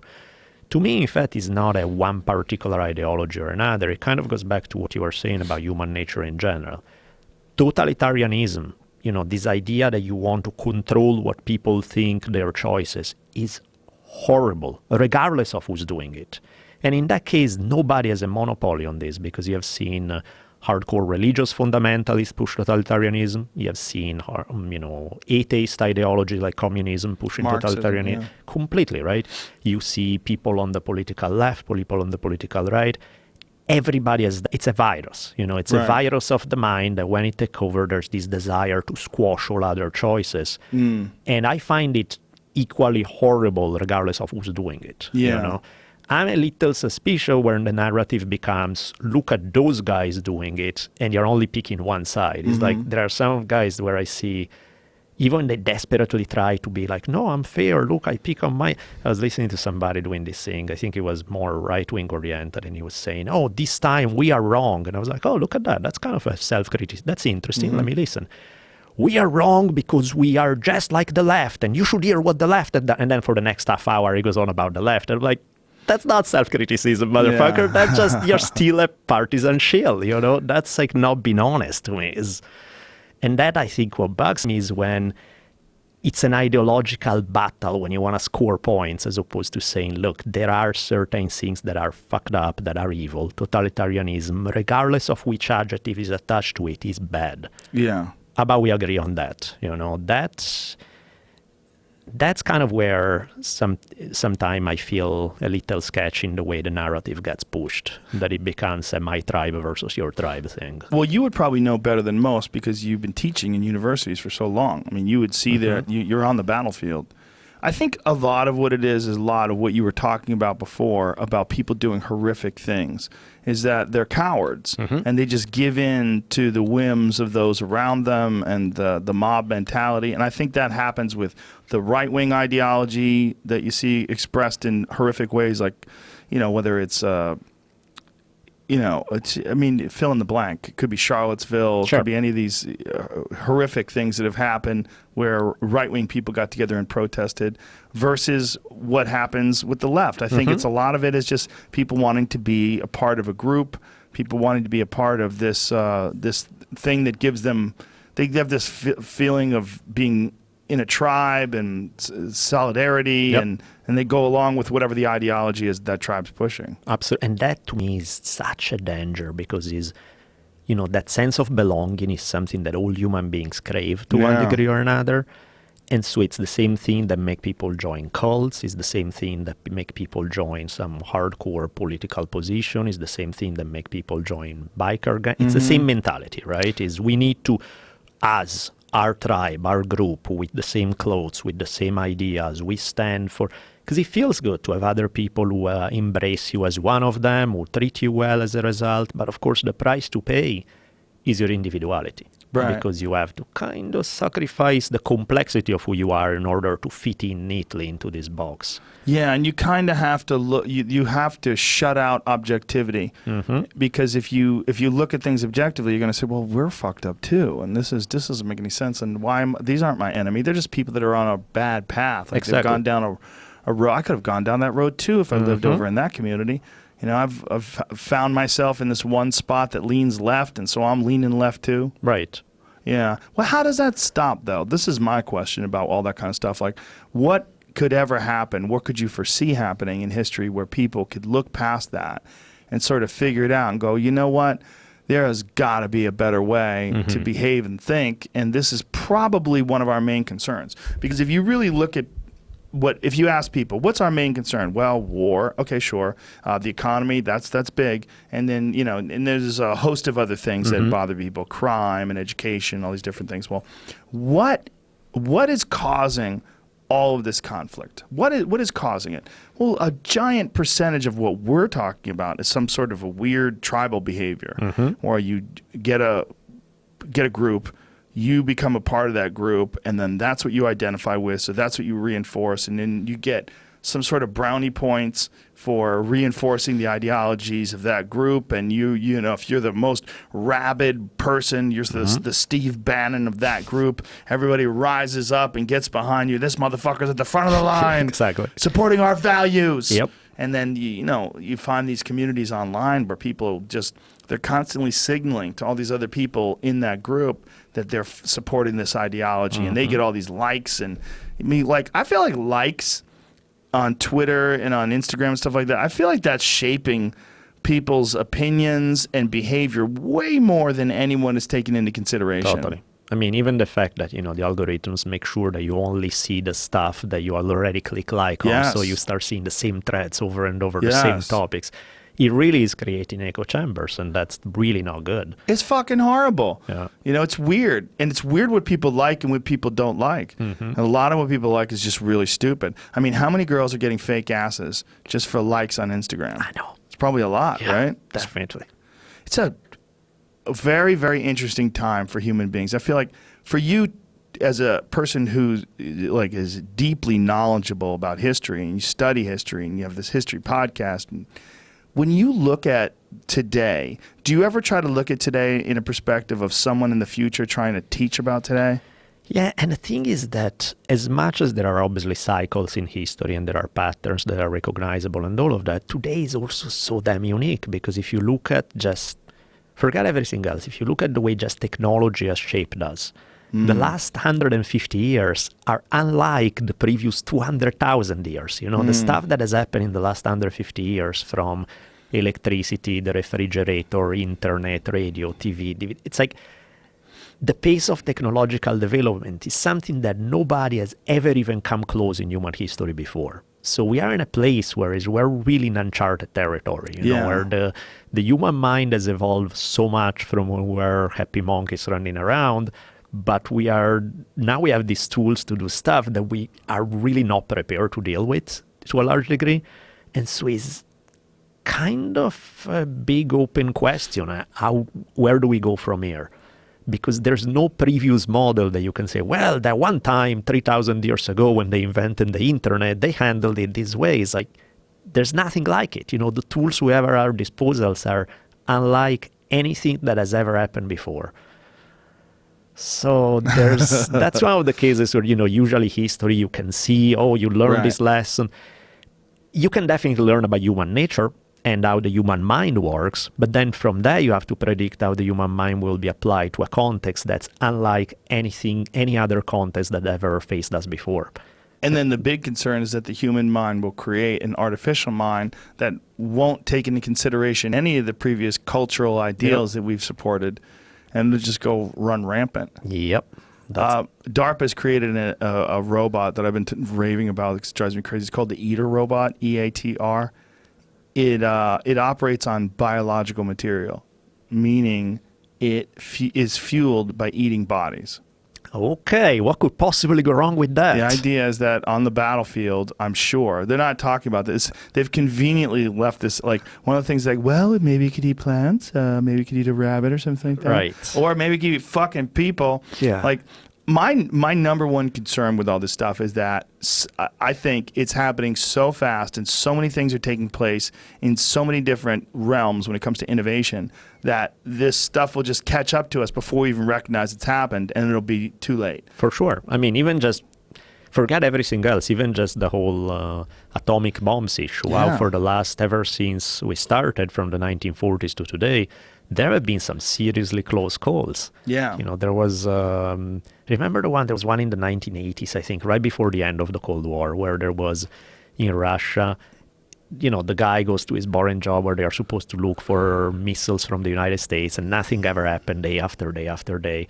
And then one day there's a bleep on the radar, and they're like, oh, shit. And it's the guy's job to call his superiors, and then if he does, the odds are they are going to press the button, and he's like, no, wait, let's calm down. Maybe it's wrong. Americans are not that stupid. They will not send one atomic bomb. If they do it, they send a bunch. So this must be a mistake. Let's all relax. 3 minutes later, another bleep, another bleep, another bleep. He's like, oh shit, they are sending a bunch of atomic bombs. This is the real deal. And the guy still doesn't do what he's supposed to. He feels like, if I make this call, nuclear war starts, I need to be 3,000% convinced. The evidence in front of me is pretty solid, but I still don't feel it. And then 5 minutes later, all the bleeps go off. It was a mistake on the radar, and there was like some random bleep. And the guy promptly drank a bottle of vodka straight because he was like, He almost caused World War III. Exactly. Yeah. And, most of us owe their lives now to some Russian dude in the 1980s who decided not to do what he was supposed to, and then didn't, all because of a stupid mistake, a stupid bug in the radar. That's unbelievable. That's when you know that the technologies we have are way too much for our decision making, or way not enough, because there should be better detection exactly. methods. Like, that's the other side, right? It was nothing. I mean, what was it? A flock of birds? Right. What was it? I don't even know what the real thing was. Yeah, that kind of shit terrifies me. It's just the ability to do something like that without the understanding or the discipline to create it is really nuts. I always liken it to like giving a baby a gun. Like the baby didn't figure out how to use that gun. They didn't invent it. They don't know how to load a round, but they can just fucking pull that trigger, bang, Yep. and people can die. That can happen. People get killed by toddlers all the time. People leave their purse in their bag. Toddler picks it up, shoots himself, shoots someone else. It happens All the time. all the time. Yeah. It's human beings have access to all sorts of technologies that we would never be able to figure out on our own. Yeah. And with the great responsibility that comes with using those things, there should be some sort of great knowledge that you have to acquire about the thing itself, like some reasonable facsimile of like what it took to create that thing. Mm-hmm. Like some deep, intensive program. Like, hey, you want to learn how to drive a car? Like, this is how an engine was developed. Right. This is how brakes work. This is how, and you got to know. You can't half-ass this, or Right. The same should be said about guns. Same should be said about everything. We just have access to too much shit that we would never be able to figure out on our own. Yeah. And we're like, well, just fucking try it. Yeah. Press that button. See what happens. The old my beer approach to things, right? It's like, learn how to use it, then we can talk about how, And they keep coming up with new ones. Didn't Russia come up with some new supersonic missile? Like just a few days ago they announced I it? didn't hear about it. Better off. Yeah. You're better off not hearing about it. Scary stuff. Will all the guests on the GRE will be here now in your compound with float tanks and stuff to survive the apocalypse when the zombies attack. You don't want to be a survivor. I mean, you maybe want your ancestors to survive, so you should survive, but your ancestors might get raped and eaten. Right. The process of surviving doesn't look like a fun one. Yeah. Right. Like if you were around in Indonesia 70,000 years ago when the big one blew, and you were one of the survivors, and you're, picking through the wreckage of civilization. Not good times, definitely. Fuck, man. But then again, if it wasn't for them, we wouldn't have Disneyland. Which is a very important point, yes. If it wasn't for them, no Netflix. Nope. If it wasn't for them, no iPhone. Yeah. All because of people in Indonesia, yes. All because those people did eat those dead people. Yep. All because those people did figure out a way to somehow or another get enough nutrients from whatever the fuck they ate to compensate for the fact they were involved in nuclear winter. That's nuts, man. Yeah. It's crazy, and but it makes you realize the people that are listening to this, the people that are alive today, we're not going to make it. Just we are not going to make it. Like everyone's so hopeful that the human race is going to make it. And that's one of the reasons why we have offspring and loved ones and friends. And even if I'm gone, I want everyone else to be happy. Mm-hmm. I had a great time while I'm here. Don't cry for me. But no one's making it. They're not going to make it either. You're just prolonging their life. Like everyone's life is going to come to a wall. Everyone. That's how the game works. But we're cool with that. We're cool with grandma dying. Grandma died, but she was 97 years old. She died. She was a wonderful woman, and she was loved by many. Everybody's cool with that. You know what we're not cool with? Everybody dying all at once. Yeah, the end? This is the end of the experiment? Yeah. This is the end of the process? Fuck. No, it's not the end. It's just everyone's gonna die, and then we're gonna restart with monkeys. It's gonna take another few million years, but the chimps will eventually become people again. It's kind of what Graham says, that if anybody's gonna survive, it's gonna be the people who are living close to hunting and gathering conditions today that are seen as the most backward people in the world are the ones who actually have a shot at making it in an apocalyptic situation. Yeah, like people in the Amazon or something like that. They're probably the only ones that have a chance. Yep. What's the matter, Jamie? You see this going around, this story about this new company that can upload your brain, but it kills you. What? Yeah. A startup is pitching a mind uploading service that is 100% fatal. I mean, I think they're taking like people that are already terminal patients and whatnot. That's their first sort of. And they're going to test upload their subjects. mind. Yeah, I don't know. I didn't. They're going to give you some bullshit works. scrambled version of what you're. It's going to be all swastikas. like we found Grandpa's brain, and we're going to upload it now, and you'll be able to look into his thoughts. Oh, it's all dicks. Grandpa's all dicks and Nazi memorabilia. Preserve your brain and upload a company. Its chemical solution can keep a body intact for hundreds of years, maybe thousands, as a statue of frozen glass. What? The idea is that someday in the future, scientists will scan your bricked brain and turn it into a computer simulation. So they don't even know how to do it yet. This is bullshit. That way, someone a lot like you, though not exactly you, will smell the flowers again in a data server somewhere. What? Yeah. What? Okay. The story's a weird. grisly twist, though. For Nectome's procedure to work, it's essential that the brain be fresh.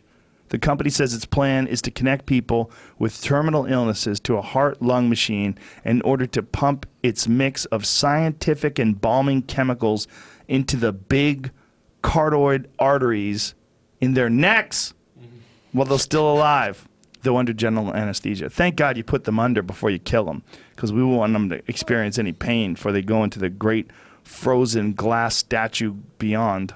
There's a waiting list. Of course there's a waiting list. A bunch of fucking idiots. Jesus Christ, people are stupid. Oh, man. There's hundreds of thousands of people signed up to die on Mars. Do you know that? Yeah. To have the opportunity to be one of the first people to die on Mars. Hundreds of thousands of people signed up. Yeah, you don't want to be the first. To be locked in a spaceship for 6 months with a bunch of other people so fucking stupid they're willing to die on Mars. Yeah. Then you get there. They're just talking about social justice the entire way. all the way over. They're talking about veganism and social justice. And Oh, man. yeah. Elon Musk on first Mars Explorers. Good chance you'll die. Good Wow. chance. How about 100%? You're going to die whether you stay here. Yeah. Stay here. Good chance you'll die. You're dying. Everyone's dying. You're going to die. That's the fucked up thing. We just don't want everybody to die all at once. Mm-hmm. We're cool with small groups of people that are brown that die in caves on the other part of the world. If we could be convinced they're primitive. They hold these ridiculous beliefs, and we don't even know them. Right. So we're just going to kill them with robots. Yeah, it's somebody out there. Who cares? It's not us. Yeah. I think just the rate of change is happening so fast. There's going to be a lot of dumb shit like this. It happens along the way. Of course. It's like the bell bottoms of technology. It's like, what the fuck were they thinking? And it's just going to keep happening like that. You think about even most of the stuff that we do today, like which foods are okay to eat and which ones not. How many people had to go, oh, look at that. Greg is gone. He ate the wrong plant. So let's make a note that we do not eat that plant. Yeah. Are we sure that's all Greg ate? Yeah, exactly. It's like, maybe we should still eat it. Let's try one more time. Yeah. You know? Get Mike to eat it. Yeah. He's got an iron stomach. That dude eats old carcasses and shit. I mean, Oh, man. they had to express it somehow or another in a way that everybody would remember it too. Yep. Probably in songs and shit. Yeah. Yeah, because exactly, that's the other thing. How do you pass information in a society that's not literate? And yet people did it. I mean, when you think about things like the Iliad or the Odyssey, these long-ass compositions completely passed down orally, without, by the time they wrote them down, it was centuries down the road. It's like, that's some pretty insane thing that humans were able to do and memorize all this stuff. Yeah, really insane. I was thinking the other day about songs, like how crazy the technology of remembering things through songs are. Because if you think of all the songs you could sing along to the words, now think of how many poems that you could recite. It's very few, or stories that you can. Yeah.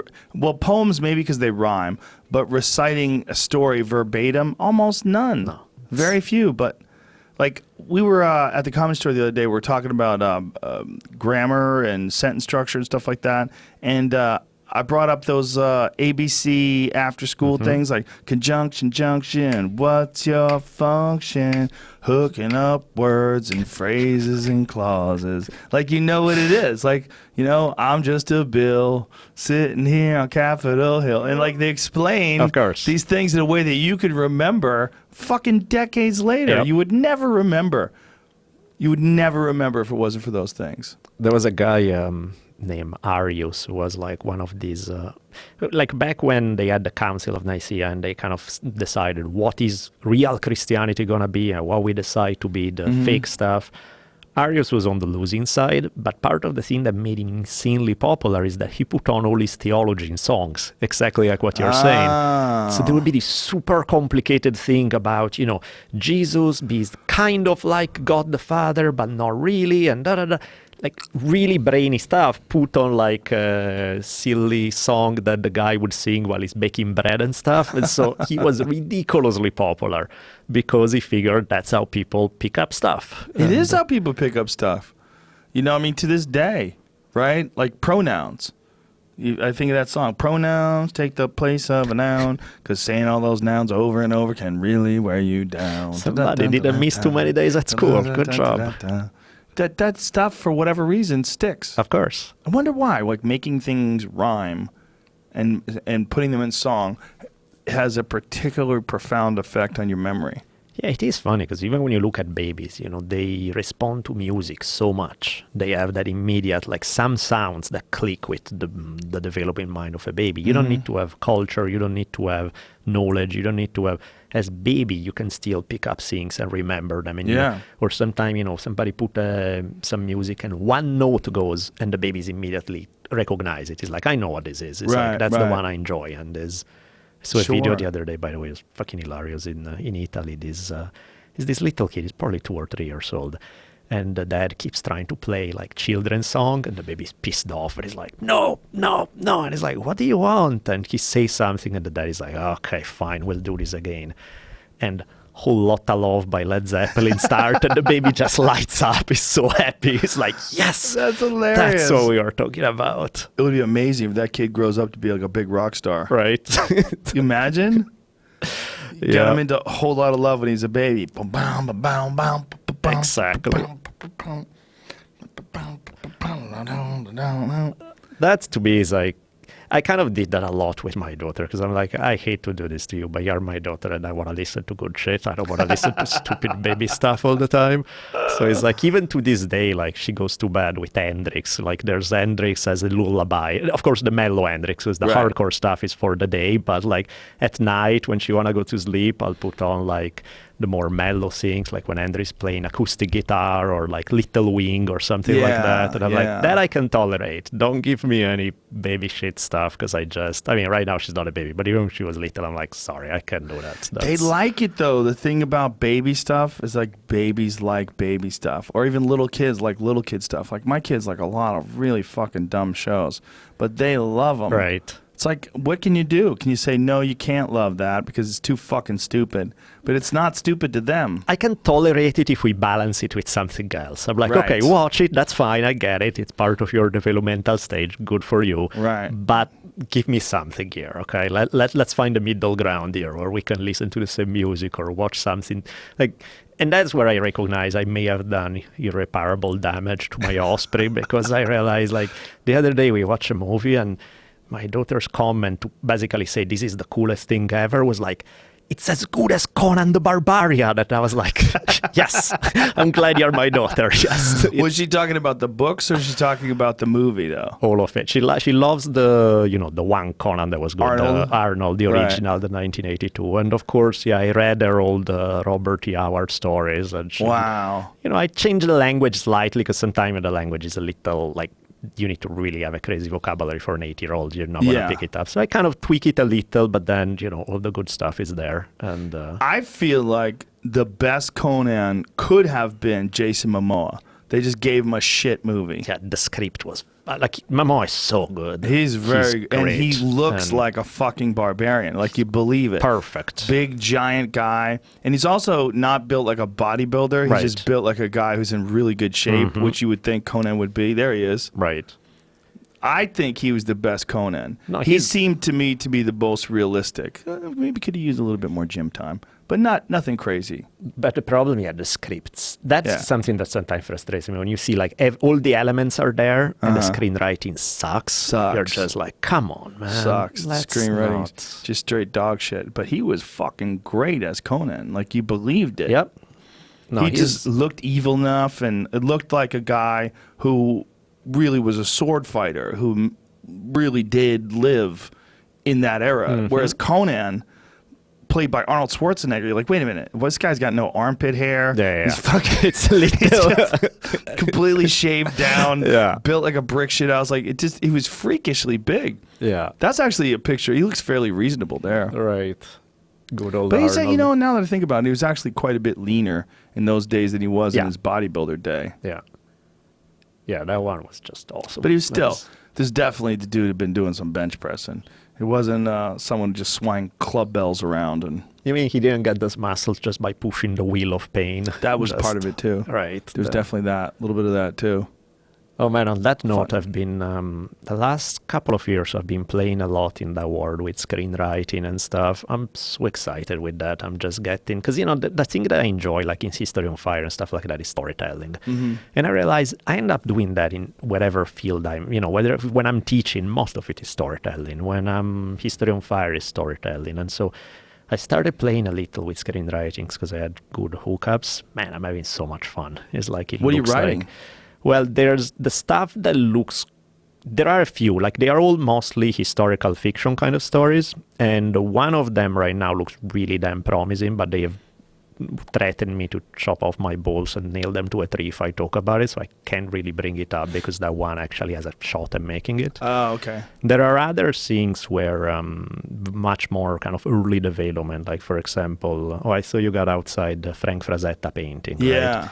So Sarah, the granddaughter of Frank, wants to develop one of the characters that are. Is she one of the Frazetta girls? Yeah, she's the one who does it all. Yeah. Right. Shout out to Sarah. Yeah, she's awesome. She's super sweet, and she started asking. I showed her some of my writing. We were chatting. She liked it, and so she wanted me to develop like one of those characters into create a world around it, like a Game of Thrones meet Conan kind of thing. And I'm like, that's what you're asking me to do? Are you serious? That's like the dream job ever. It's like, hell yeah, I want to play with that. That sounds like fun. It would be epic. So I think those movies and those shows, when done correctly, when executed correctly, are some of the most entertaining and compelling things. Whether it's Game of Thrones or Lord of the Rings or just the Conan ones were just, Arnold did a great job and those are fun, but they're campy. Yeah. I mean, the first one was good. Yeah. The other ones were painful. They were really don't bad. represent Robert E. Howard's work. They Robert don't. E. Howard's work has still to this day never really totally been captured. Yeah. I heard that Amazon is going to be doing a Conan series. They're going to fuck it up. No, I'm just kidding. I don't know. They're not going to fuck. I don't know. Maybe they are. If they're doing it, who's going to play Conan? I have no idea. I don't think they picked it yet because they would have announced it. I think they were just saying it's in development. They are going to try to stick to Robert E. Howard stories. So who knows? Let's see. But they got the shekels. They could pull out the big money and get Jason Momoa to get back in the hunt. I know. He's the Conan, I think. Yeah, you meet the guy. He's like 6'3". He's built like a brick shit house. Yeah. He looks like he would be a barbarian. Like he looks perfect. Like when he played Khal Drogo. Yeah, that was perfect, Shit, man. he was perfect. That's just, yeah. Yeah, you buy it. You see him playing that role. You're like, oh, I buy that. Mm-hmm. He's a savage. He would be awesome. If they did that, man, that would be epic. Yeah. There's they are doing a bunch of stuff. They're doing that. They are doing a prequel to Lord of the Rings on Amazon is doing Yep. that? Jesus Christ. That Jeff Bezos guy's got a little too much cash. Hey, I'm all for it. It's like, do one more. Yeah, do it all. Look, I mean, it's just, I mean, they have that really good Billy Bob Thornton show, too, that people keep telling me about. I haven't seen it either. Okay. But people, what is it called again? That Billy Bob Thornton show on Amazon? Jamie will find it. Sure. I don't know what it's called, but I know that people keep raving about it. Goliath. Oh, Thank you. I've heard of it. Yeah, it's supposed to be really good. Yeah. And, the problem with those, here's what's weird. More than half the households in this country have Amazon. Mm-hmm. I think Amazon Prime. Yep. Right? It's like 51% of the households. But how many people are actually watching those Amazon videos? That's a good question. I think once they start putting this kind of money on some of these big shows, the odds that that percentage is going to grow is pretty damn high. Let's find out this. I don't know if Amazon releases their numbers. They don't? Do they do it? Probably not, but Do they do it the same? Well, you don't know. Google, see how many people watch Goliath on Amazon. Maybe we'll find out. Because no one has any idea how many people are watching things on Netflix other than Netflix. And Netflix, they don't tell anybody nothing. And clearly must be a good number because they keep producing shows, putting a ton of money in it. So you know that it's working for them. Well, what they do know is how many people have subscribed to Netflix, and that's an insane, huge number. But the actual number of people that watch everything, they don't tell you shit. Like, I have a comedy special on Netflix. They don't tell you nothing. They go, great job. We like it. Right. You have no idea. Well, you like it? Why? Yeah. Well, it's great. People love it. Okay, well, how many people love it? Oh, lots. There's no fucking, they don't give you any data. Yeah. Which they don't have to. And maybe that's good.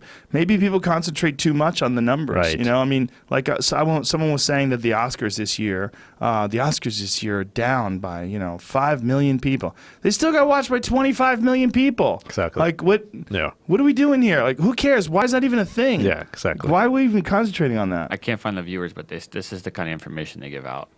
Is the top binged first season of a U.S.-produced Amazon original series ever over its first 10 days. That doesn't mean shit. Yeah, that's... No other season one had a higher season completion rate through 10 days.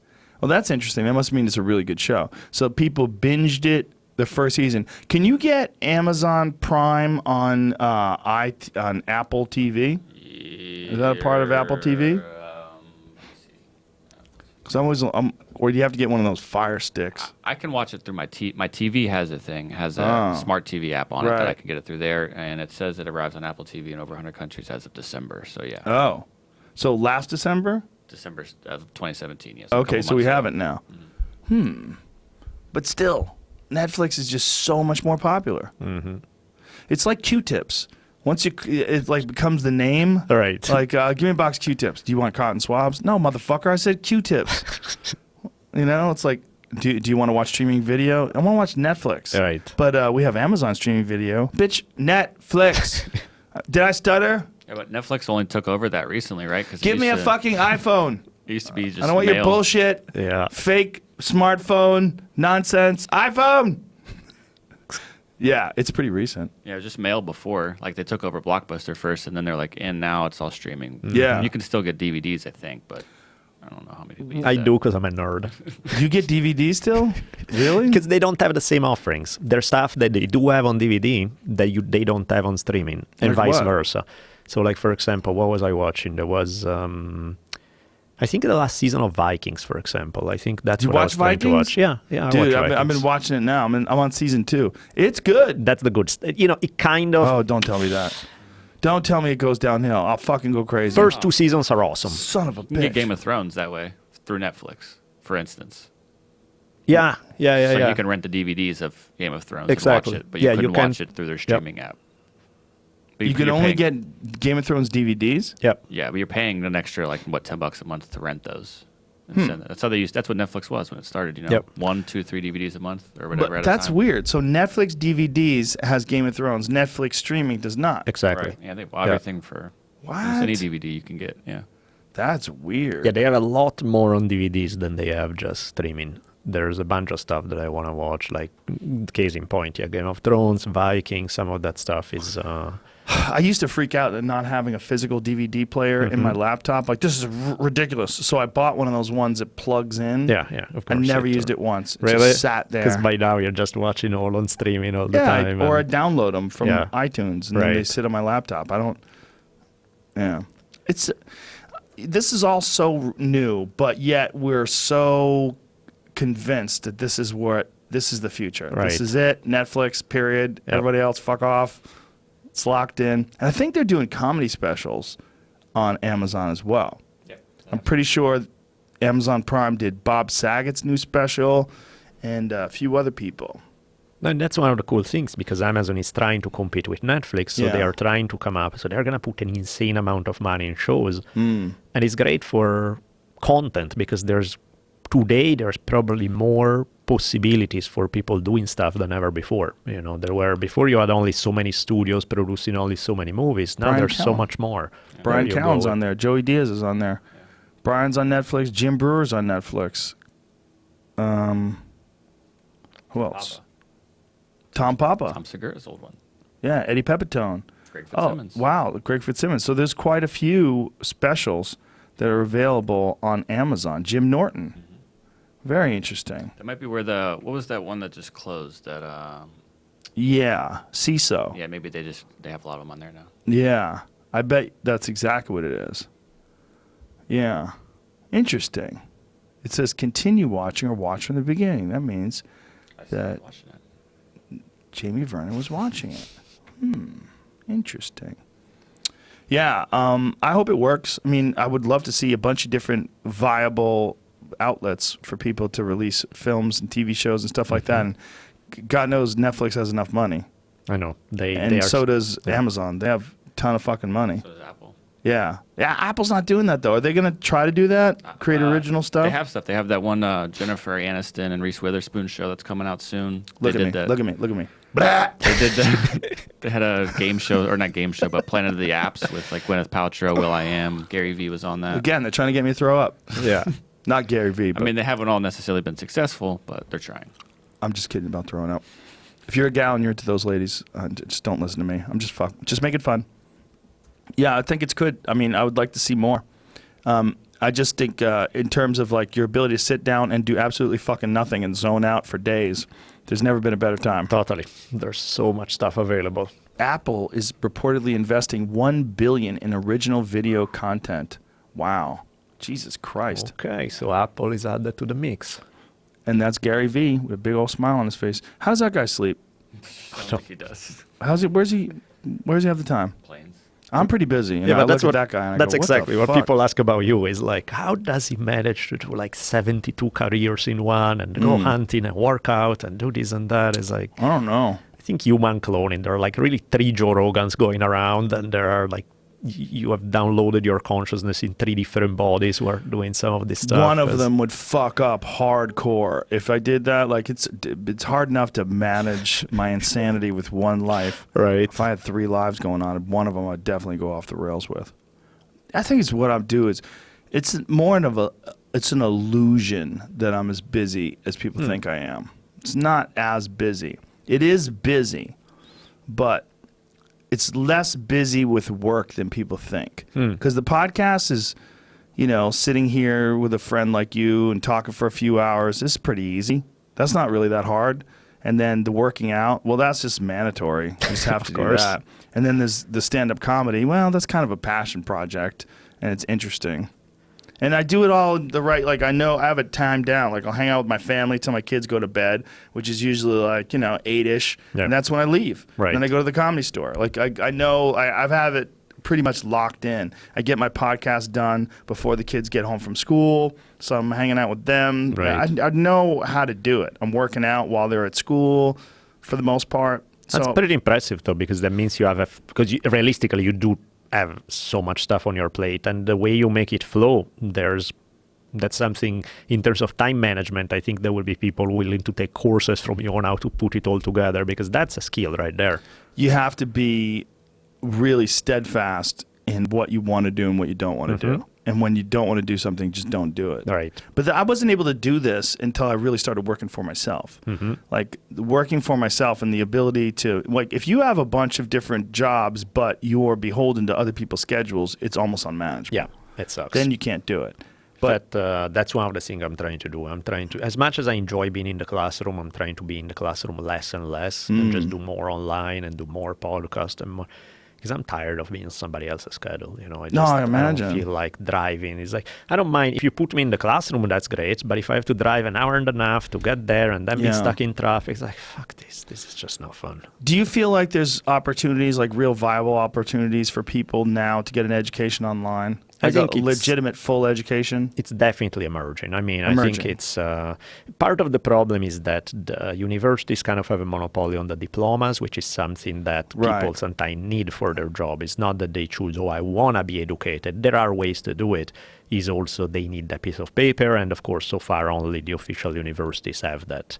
But otherwise, yeah, there are a bunch of ways. There's like even when was he on? Like Thaddeus Russell had it on that he's starting to do his own thing. Yeah, Thaddeus has got something called, I told him to change the name. He's calling it Renegade University. I'm like, stop. People are going to think you're a douchebag. You can't. I'm probably going to do a thing with him because he asked me to do this about history of martial arts. And I'm like, oh man, actually, that's a course I've actually done at UCLA and it was so much fun. You taught it at UCLA? Yeah. Oh, no kidding. Yeah. Check this out. This was hilarious. I only had an MA, and at UCLA you need a PhD to teach. Okay. And I was a white guy going into an Asian American studies department going, in case you haven't noticed, I'm not Asian American, and I do only have an MA, and I've never taken a course in Asian American studies, but I would love to teach for you, and here is why. And by the time I was done with the pitch about history and philosophy of martial arts, they were like, yeah, you're hired. Let's go. Do it. Oh, wow. And I was like, okay. Now, why would they want you to be Asian because you're teaching about an Asian subject? I mean, they don't want you to. It kind of works that way because of the way, most of the people who's taking a bunch of classes in ethnic studies, usually people who are from that particular ethnic group. Right. In fact, people always look at me like, what's going on here? Because I do teach in an American Indian Studies department. I have taught in an Asian American Studies department. But when you look at everybody else, usually they are people who are from that particular ethnic group who are passionate enough to dig in that much to be in that field. Is that an issue? Is there like pushback if you're not? I mean, it's kind of, to be fair, people have been really cool about it because, I've even had the situation where I taught as part of an ethnic studies class where there were like 4 people, right? And there's the African-American studies guys and African-American guy, and the Chicano-Latino is Chicano-Latino. And I was the odd one out, right? I was teaching the American Indian Studies section, and they're like, you just replaced my friend, the native lady. Who the fuck are you, white guy kind of thing. Right. But, the thing was, they want to check you. And then once I did my thing, the first few lessons, they were like, no, he's cool. We like him. It's all good. And then there was no bullshit. And I would have expected to run into a lot more pushback. There really wasn't. One thing in your favor about when it comes to martial arts, although it is mostly Asian in origin, it varies so widely. There's Chinese martial arts, Japanese, Korean. It goes on and on. Thai. There's so many different styles. Yeah. And then, of course, South America, once Brazilian Jiu-Jitsu got into the mix. Of course. They, in my opinion, have revolutionized martial arts more than any other group. I think that one part of the country in South America and Brazil, they've had more of an impact on martial arts, I think, than anyone because they essentially started, they started the Ultimate Fighting Championships just to see if their martial art was superior. Yep. And they proved it to be so, at least on its own, by itself. Yeah. At first, before anybody knew about it. I think that stuff was, there's the whole period from when Japanese martial arts were kind of crashing because nobody was dressing as a samurai anymore, doing that stuff didn't make sense anymore, and Jiu-Jitsu was seen kind of as low-class activity for gangsters, and, there was less and less popularity for that field. And then when Jigoro Kano, the creator of Judo, started, he was this nerdish upper-class guy, but he was very passionate about Judo, so he transformed the Jiu-Jitsu curriculum into Judo, gave it a whole new spin. It's like, no, it's not this thing to beat people up like all the thugs you have seen so far. We're using Judo as a form of education. And so then I didn't know that. Yeah, it's a super cool story. And then he starts sending people all over the world to spread it. And so they go to Russia and then mix with Russian thing and they create Sambo. And then come out here and then with Brazilian Jiu-Jitsu when Maeda goes down to Brazil and all of that. So it's like, that whole story, how it spins, is awesome. And then you end up with the joy of globalization, where like when you see like Hoist going to fight against Sakuraba, and you have, Brazilian dude trained in what originally was an Asian martial arts, transformed into this Brazilian thing, wearing a gi, going against Saku, was more of a catch wrestler, who had studied more through Western wrestling a whole lot. It was hilarious. It's like you have the Japanese guy with a more Western wrestling background, and it's funny. That is crazy. The Japanese, especially Sakuraba, were way influenced by catch wrestling, but which is American folk style wrestling. Yep. Yeah. Now, I didn't know that that jiu-jitsu was used by thugs. Yeah, that was the part of the reason why it was crashing in popularity is because it used to be sort of the samurai arts, right? You do that stuff. But then the samurai ended. By the 1870s or so, that was the collapse of the samurai. So there really wasn't a function for this stuff anymore. It's like, Wow. and the only people who trained were mostly gangsters and kind of rough guys who trained because they got into fights on the street. And then Kano, because he was this kind of sickly child, they put him into training jiu-jitsu to kind of build him up, give him some strength. And he was a complete nerd, but he loved jiu-jitsu. And so he's like, no, don't put it down. It's a great art for other reason. And he had this whole way of spinning it around to say, that was the old stuff, to beat people up. What we do today is a form of education, is a relationship with your body. And he basically invented a new function for it. So the Japanese society went, oh, shit, we can still do that stuff. And now there's a better reason for it that's fitting the times. That's not the same reason why we would train in the 1700s. Right. These actually fit the context of our time. Okay, let's do judo. And then... Do they have texts where you could see the techniques or where you could see what similarities? Yeah, there are both ancient jiu-jitsu manuals where there are, the drawings and stuff like that. And then by the time Kano comes around, they even start having footage after a while. Right. Footage of actual films of utilization or drills? They look goofy as hell because they are sped up and they move funny and stuff. But they, there's great stuff. And some of those guys are just badasses from day one. I mean, some of the old judo guys, they got the reputation for just being killers, Yeah, well, for sure, judo. I wonder how much jiu-jitsu has changed since then to now, because obviously in putting so much emphasis on the ground, the Brazilians really refined all the submission techniques to a razor-sharp edge and really changed a lot of the original setups and the way people enter into submissions. I would love to see what it used to look like. Even that's funny, because if you look at like some old judo, like Kozen judo, where they have is very ground-oriented, those guys do leg locks. Really? It's like you see these Japanese guys from the 1920s leg locking each other, and you're like, oh my God. So the stuff that today is hot, some of these guys were doing, and it probably wasn't as refined, but it was like, man, they were doing it. That's catch wrestling. Catch wrestling was all about leg locks. Exactly. They were leg locking when, the Americans were really into Brazilian jiu-jitsu and stuff. Is this, what do you got here, Jamie? 1600 AD? The history of jiu-jitsu or Yawara. Wow. They dressed up in like Aikido kimonos with the big flowing pants. And the guy's like doing some weird sort of wrist lock. Go, stop scrolling. Go right up there. Was it? Like, it looks like. Yeah, he's wrist locking and getting the elbow in. Yeah. Interesting. And then the other one, it looks like he's setting up a full Nelson. Yeah, he has a half Nelson on one side. And he's got an underhook on the other side. Yeah. Probably going to spin around and slam him right on his face. Yeah. Crazy that they have, you get to look at it in these images. So they were just trying to figure out, like, what's the best way to manipulate the body? It's just amazing to me how much of it came from Japan. Yep. I mean, Japan, so many interesting techniques, and that one area was so vital and so important when it came to the development of martial arts. Japan is that weird, like the story between China and Japan is very similar to ancient Greece and ancient Rome. A lot of the developments came from Greece, a lot of the developments came from China. But then both the Roman and the Japanese took those ideas and then ran with it and systematized them, gave them a lot more of a structure, made them way easier to learn and to teach. Yeah. And then popularized them as a result. And it was like, yep, now this stuff works. It's a lot easier. Interesting, too, that they brought it to other countries.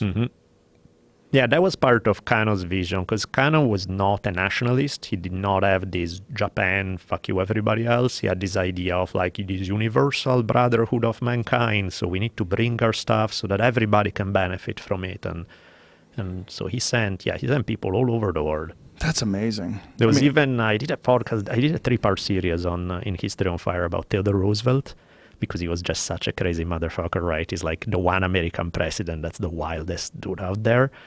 And he, in like 1905, somewhere right around there, he had a guy sent by Kano that taught judo to the United States president. Wow. And so Roosevelt was one of the very first Americans ever to learn some judo. He was such an important president, man. If it wasn't for him, we wouldn't have the national public lands we have today. Yep. He was awesome. He's generally speaking, when you talk about U.S. president, is like different degrees of what I don't like. It's like, okay, I hate this guy, I mildly hate this guy, I really hate this guy. Theodore Roosevelt was one of those dudes who I mean, there's some stuff that he didn't say that you're like, oh shit, okay, that wasn't so good, but so much of it is awesome. What did he say that you don't like? Well, I mean, you got to give him a pass for when he lived, but he, of course, his idea about race compared to what we would consider cool today, he had some pretty heavy he started a lot more racist than he ended, so I also give him credit for that, for being adaptive. Yeah, very adaptable and cool in that regard, but clearly some of his writings was pretty freaky, and also he's one of the guys who just never saw a war he didn't like, he's like, war, yes! Well, he was an adventurer, right? Yeah. The art of jiu-jitsu is worth more in every way than all of our athletics combined. President Theodore Roosevelt, 1905. I agree. Yep. I agree. Me and Teddy Roosevelt, same page. Good old, you even see him, like he lost sight in one eye while he was president because of sparring too hard. Really? He got hit way too hard because he boxed all the time, right? So he got hit lost way his vision? Yep, he lost vision in one eye. Somebody thumbed the president. Probably. Like, jam one in there. Yep. You motherfucker. Yeah. Wow. That's a gangster-ass president. Did a lot of big game hunting, too, man. That guy went all over the world. Yep, he did.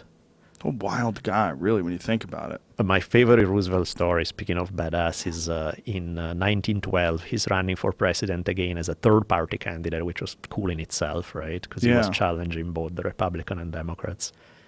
He is in his car waving to the people, and somebody shoots him from just a few feet away, just straight in his chest. But at the time, he had this 50-page speech he had prepared, so he had all the written notes in his pocket. He had his glass case in his pocket. So the bullet did hit him, but it was slowed down by going through the glass case and the speech. Yeah. But still, you just took a bullet to the chest, you're bleeding and stuff, and so everybody's like, oh my God, we need to take him to the hospital. And Roosevelt coughed in his hand. He see that there's no blood coming out, so he said, okay, my lungs are intact. They haven't been pierced, so what are you talking about, hospital? I got a speech to give. And so he shows up with his shirt covered in blood, and he goes like, yeah, ladies and gentlemen, I don't know if you know I have been shot, but it takes more than this to kill a bull moose. Wow. And then deliver a 90-minute speech before some of his attendants finally are like, can we now go to the hospital, please? And they're like, okay, sure, now we can go. What was a hospital back then, though? You'd probably be better off not going. I know exactly. What the fuck did they do? Right. They rubbed a dead chicken on your hole. Probably. Like, what could they possibly do to fix that back then? Yeah. Yeah. Wow. Yeah, I mean, hard times, right? Hard times create hard men. Soft times create a lot of the weak bitches we're seeing flopping around in our streets today. And that's exactly one of the things that Roosevelt hammers on over and over. He had this whole idea of the strenuous life, the idea that, he came from an upper class, super elitist background, and he realized, and a lot of people back then were thinking, our kids are growing up to be a bunch of wimps because they are too pampered. And so his solution, since he was a teenager, was boxing, wrestling, hunting, just these very tough, manly things. And so that's what he thrived on, his whole idea of like, you need to, he had a great quote about you have to keep your barbaric instincts in order to go along with civilization. And I was like, that's perfect. That's like the best of both worlds. And that guy's, I had a blast start. I mean, I knew about him, but once you get to do a series, you really need to know your stuff in and out. So it was so fun to study his life because... Well, to stand out like that in the times that he did in the early 1900s, I mean, really, really pretty significant. That's actually one of the things that I dig about, that I do a little different from the way Dan approaches hardcore history. Dan tends to look at things from the big picture. He's telling you big picture stories. And I love that. But I also like jumping into, I like biographies. I like sometimes telling the story of this one guy and what it really meant to be this individual in this story. And so I did Theodore Roosevelt, I did one on Crazy Horse, I did one on Caravaggio, the painter we were talking about before. I got to catch up on some of your stuff. One that you'll dig, I did Jack Johnson, the first black heavyweight champion. That one is so fun. You know what my favorite Jack Johnson story is? He got pulled over for speeding. Yes, of course. Tell the story. Tell it. You know what's funny is that's exactly, I was telling Doug Carlin, I'm going to do Jack Johnson, and he said word by word what he said. He said, you know what's my favorite Jack Johnson story? I wonder if that was, well, tell the story so people know. So what happened was he gets pulled over in some southern state. I believe it was Georgia at the time when, being I think it was Texas. Might have been Georgia. Everybody has their, not many people had cars, and Jack Johnson was one of the guys who loved his fast cars, and he was speeding. So they pull him over, and the cop is like, hey, boy, this is going to cost you. You owe me $50. And, back then you could pay your ticket on the spot in cash. And Jack Johnson pulled his cash out, here is $100. And the cop is like, I don't have change for that kind of money. And he's like, no. 2 hours from now, I'm going to be driving back the same way, and I'm going to be doing the same speed. So I'm just paying you ahead. I hope that was true. I refuse to listen to anybody that tells me any different. Fuck that story about the Victorian table we'll legs. Ignore. I'll give you that one. Yeah. I'll let you take that one. But I want to keep that Jack Johnson story. Well, there are too many that he did in public that fit that persona to think. Like, it fits, it's how it was. He was a dude in 1905, 1906, around that time, was making a living as a black guy, beating up white guys in the ring and sleeping with white women. Yeah.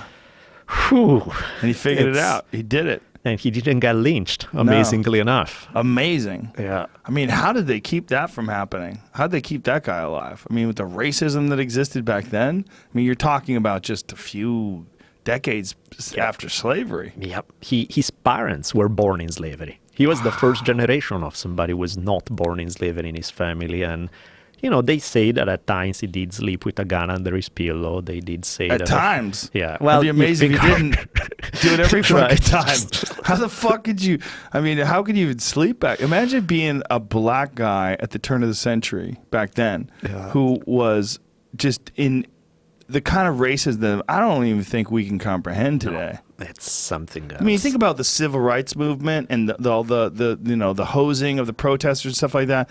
That was 60 years later. That's the mellow stuff. Yeah, that's everybody had chilled out by then. There was Theodore Roosevelt had Booker T. Washington for dinner at the White House, and it was the first time ever that a black guy was officially invited for dinner at the White House, right?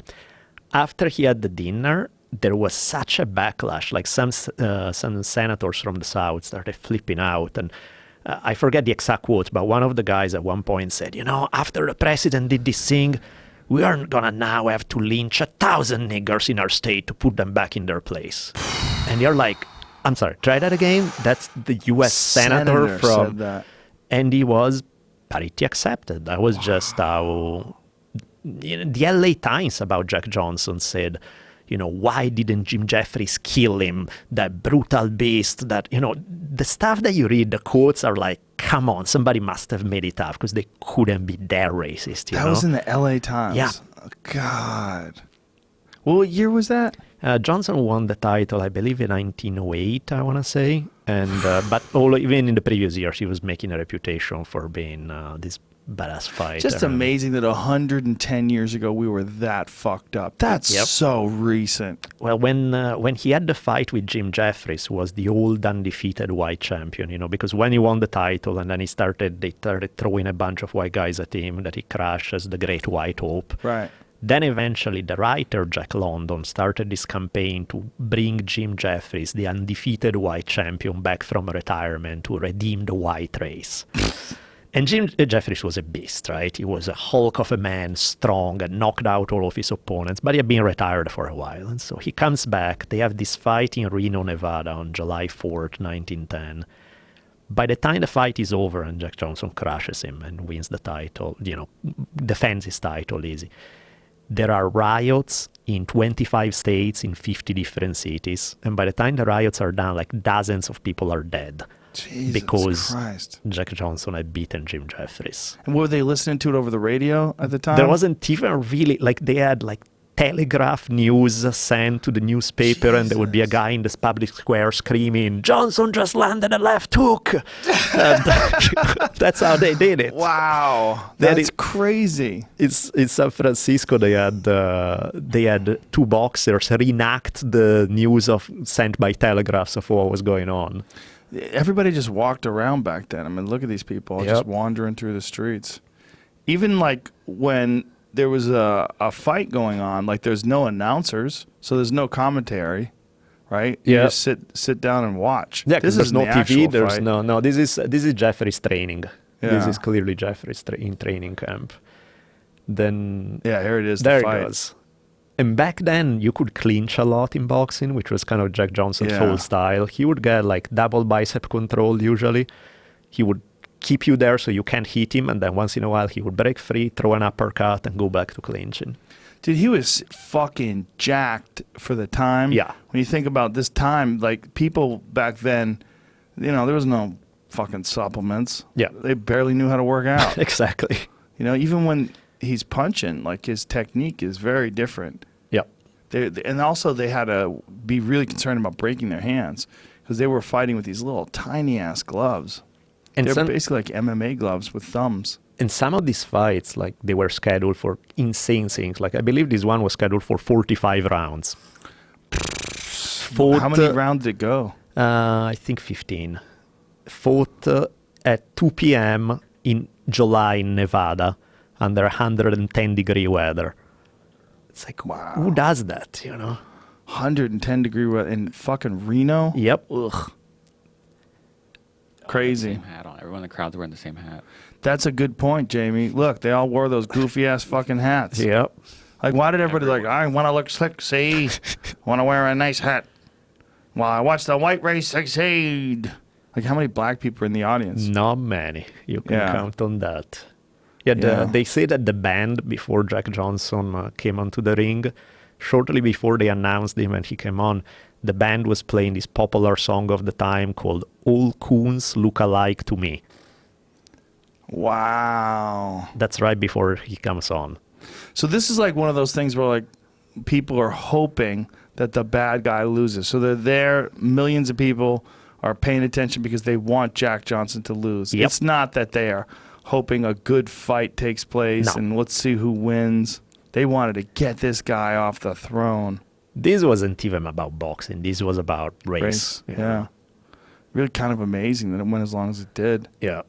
And here they are, they're in the 13th round. You got to be a different kind of human to fight with those little gloves for as many rounds as these people fought. Yep. No, those guys were Fascinating stuff. hardcore. Who else have you covered on your podcast that Biographies, let me think. that you really like? It changed Yeah. the way you feel about them. Jack Johnson was awesome. I had so much fun studying that. And, you know, all the biographies done are some of my favorites. Did There you see was- Unforgivable Blackness? Yeah. That was the first thing. When I started the research, that was where I started. I started watching the Ken Burns documentary, which was Yeah. great.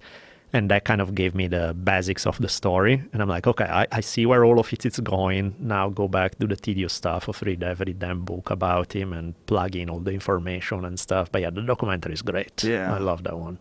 So who else have you done that really like could have stood out for you? So the big ones have been Crazy Horse, Caravaggio, Theodore Roosevelt, Jack Johnson. Those are the biographies I've done. Crazy Horse is a fascinating one. Are they still doing that crazy South Dakota sculpture of him? Yeah, I mean, I don't know how They've quickly been doing they're- it forever. Yeah, because the guy who started the project is long dead, so Right. you know, it's like, and they depend on private money, so they are not really moving at any kind Well, of. it's also, isn't it kind of fucked because there was no pictures of Crazy Horse. We Yeah. literally have no idea have what no he idea. looked like. Nope, none So- whatsoever. If you're doing this, you're just essentially like guessing. I mean, they could use your face. Completely. Yeah. Yeah. I think they should use my face. Why not? Yeah.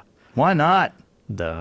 But yeah, that's a better story right there, because there was a guy. He kind of he's almost like watching a Marvel thing about Wolverine. You know, he has this superpower. The guy was a beast in warfare, but everyone he loved around him died.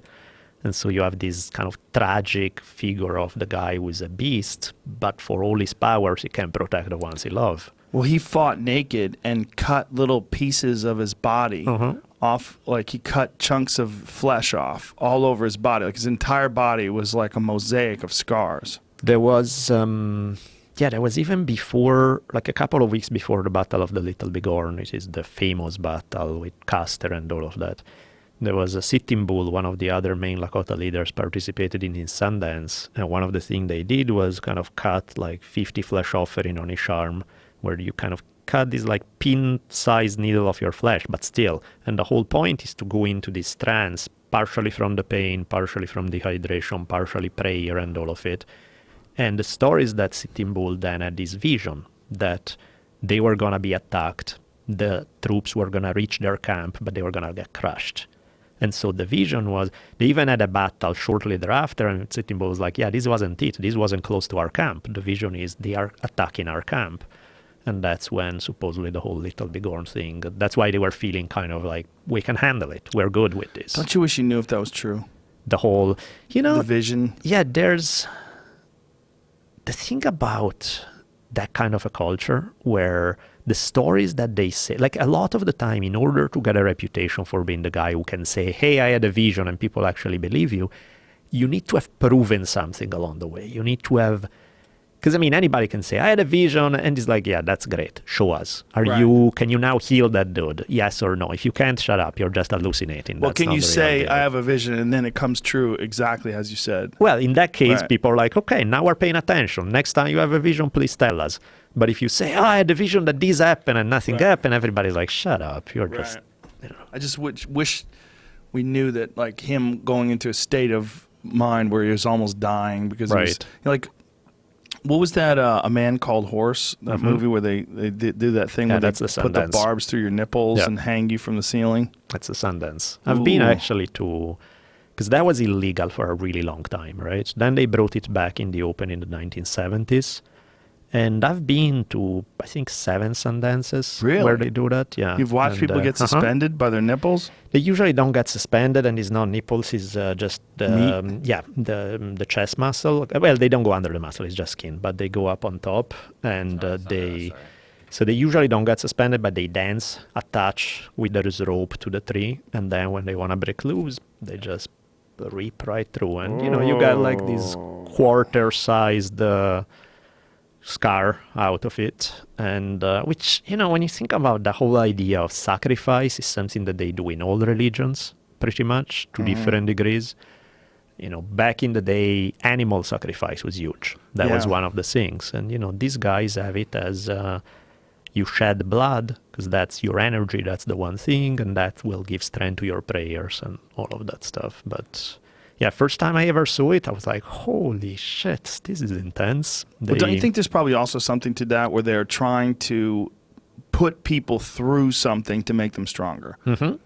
There definitely is that aspect that is like, this is not something that somebody does willy-nilly, like, oh, I'm going to Sundance tomorrow. It's like, no, you don't mess around. No, that this ritual, in fact, is probably to strengthen their resolve and make them better warriors just by having experienced such a horrific ritual practice of ripping meat off your tits. The one story that they said about that looks legit. Looks like a white guy though. I don't know. Ow. Yeah, it looks like a guy who was pretty annoying. But it still looks like I bet he's on Venice Beach right now. Yeah, exactly.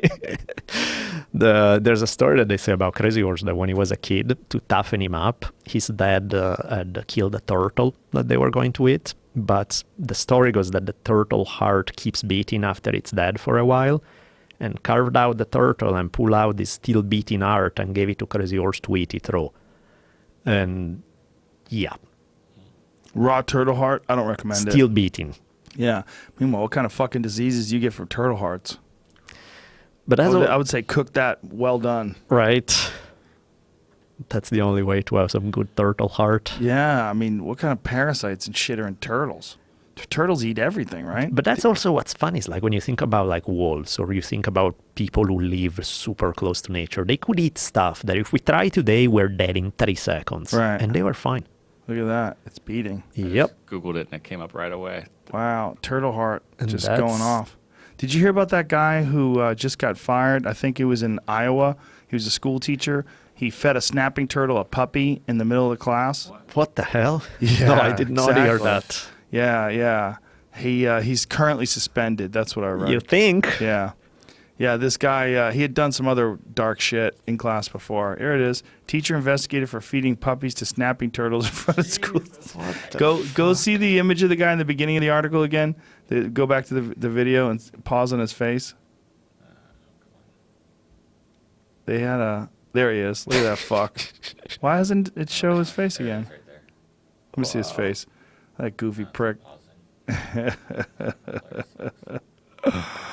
He looks like a fucking complete psycho. Yeah. There he is. Look at him. Oh, well, if you leave a puppy with a snapping turtle, he will eat it. Wow. He will. I'll show you. I'll show you. Okay, don't tell your mom. Yeah, don't do that, dick. We have animals that we like more than other animals. Yeah. That's a fact. That's And we like puppies a whole lot more than we like those dirty, fucking, stinky, hard-headed turtles. yeah. Leave us our hypocrisy alone. I like it. Yeah. That's how it is. Some animals are cool. Others, fuck them. We have a profound hypocrisy. Fine by me. Don't you think, you're probably more aware of that than the average person because of your study of history. I mean, the hypocrisies of the human race are most exposed by going over them and watching these patterns repeat themselves over and over and over again. Yeah, no, I mean, it's that's why, to me, I'm completely fascinated by the inner workings of the human mind, because the way that people can spin stories to themselves to justify stuff that in another context would be considered completely insane, that kind of goes back to that, like, the average person is a flag in the wind that can go any way, you know? How ridiculous is it that, like, 200 years ago, if you tell people slavery, overwhelming majority of people will be like, of course, slavery is cool. What's wrong with slavery? What kind of a freak are you? You're anti-slavery? Right. Are you insane? And if you say today, you know, you're going to have like, 0.01% of the population would be cool with it. And yet we're the same people. 200 years have gone by, but suddenly what was completely normal at one point is considered batshit crazy today. Yeah, it is weird. It's weird, and it's constantly changing. You know, constantly evolving, and it doesn't always need to make sense. It just, this is what's the new thing. Yep. This is the new way of being. And, you know, there's always a small percentage of the population that's not going to go along with the program, that's going to be like, no, this is a stupid idea. But the average is just going to go, wherever critical mass is tilting, they are going to go with it. Yeah. Well, listen, man, I got to wrap this up, but always a beautiful thing to talk to you, my brother. You can go check out Daniele Bolelli's podcast. It is called History on Fire. It's available on iTunes, and you're on all the social media things. D Bolelli on Twitter. Are you D Bolelli on Instagram as well? Instagram is the only one I don't do. You don't do that at all? No. Good I do for you. Twitter and Facebook. That's Fuck it. those shallow assholes like me. All right. Thank you, brother. Appreciate it, man. Thank you so much.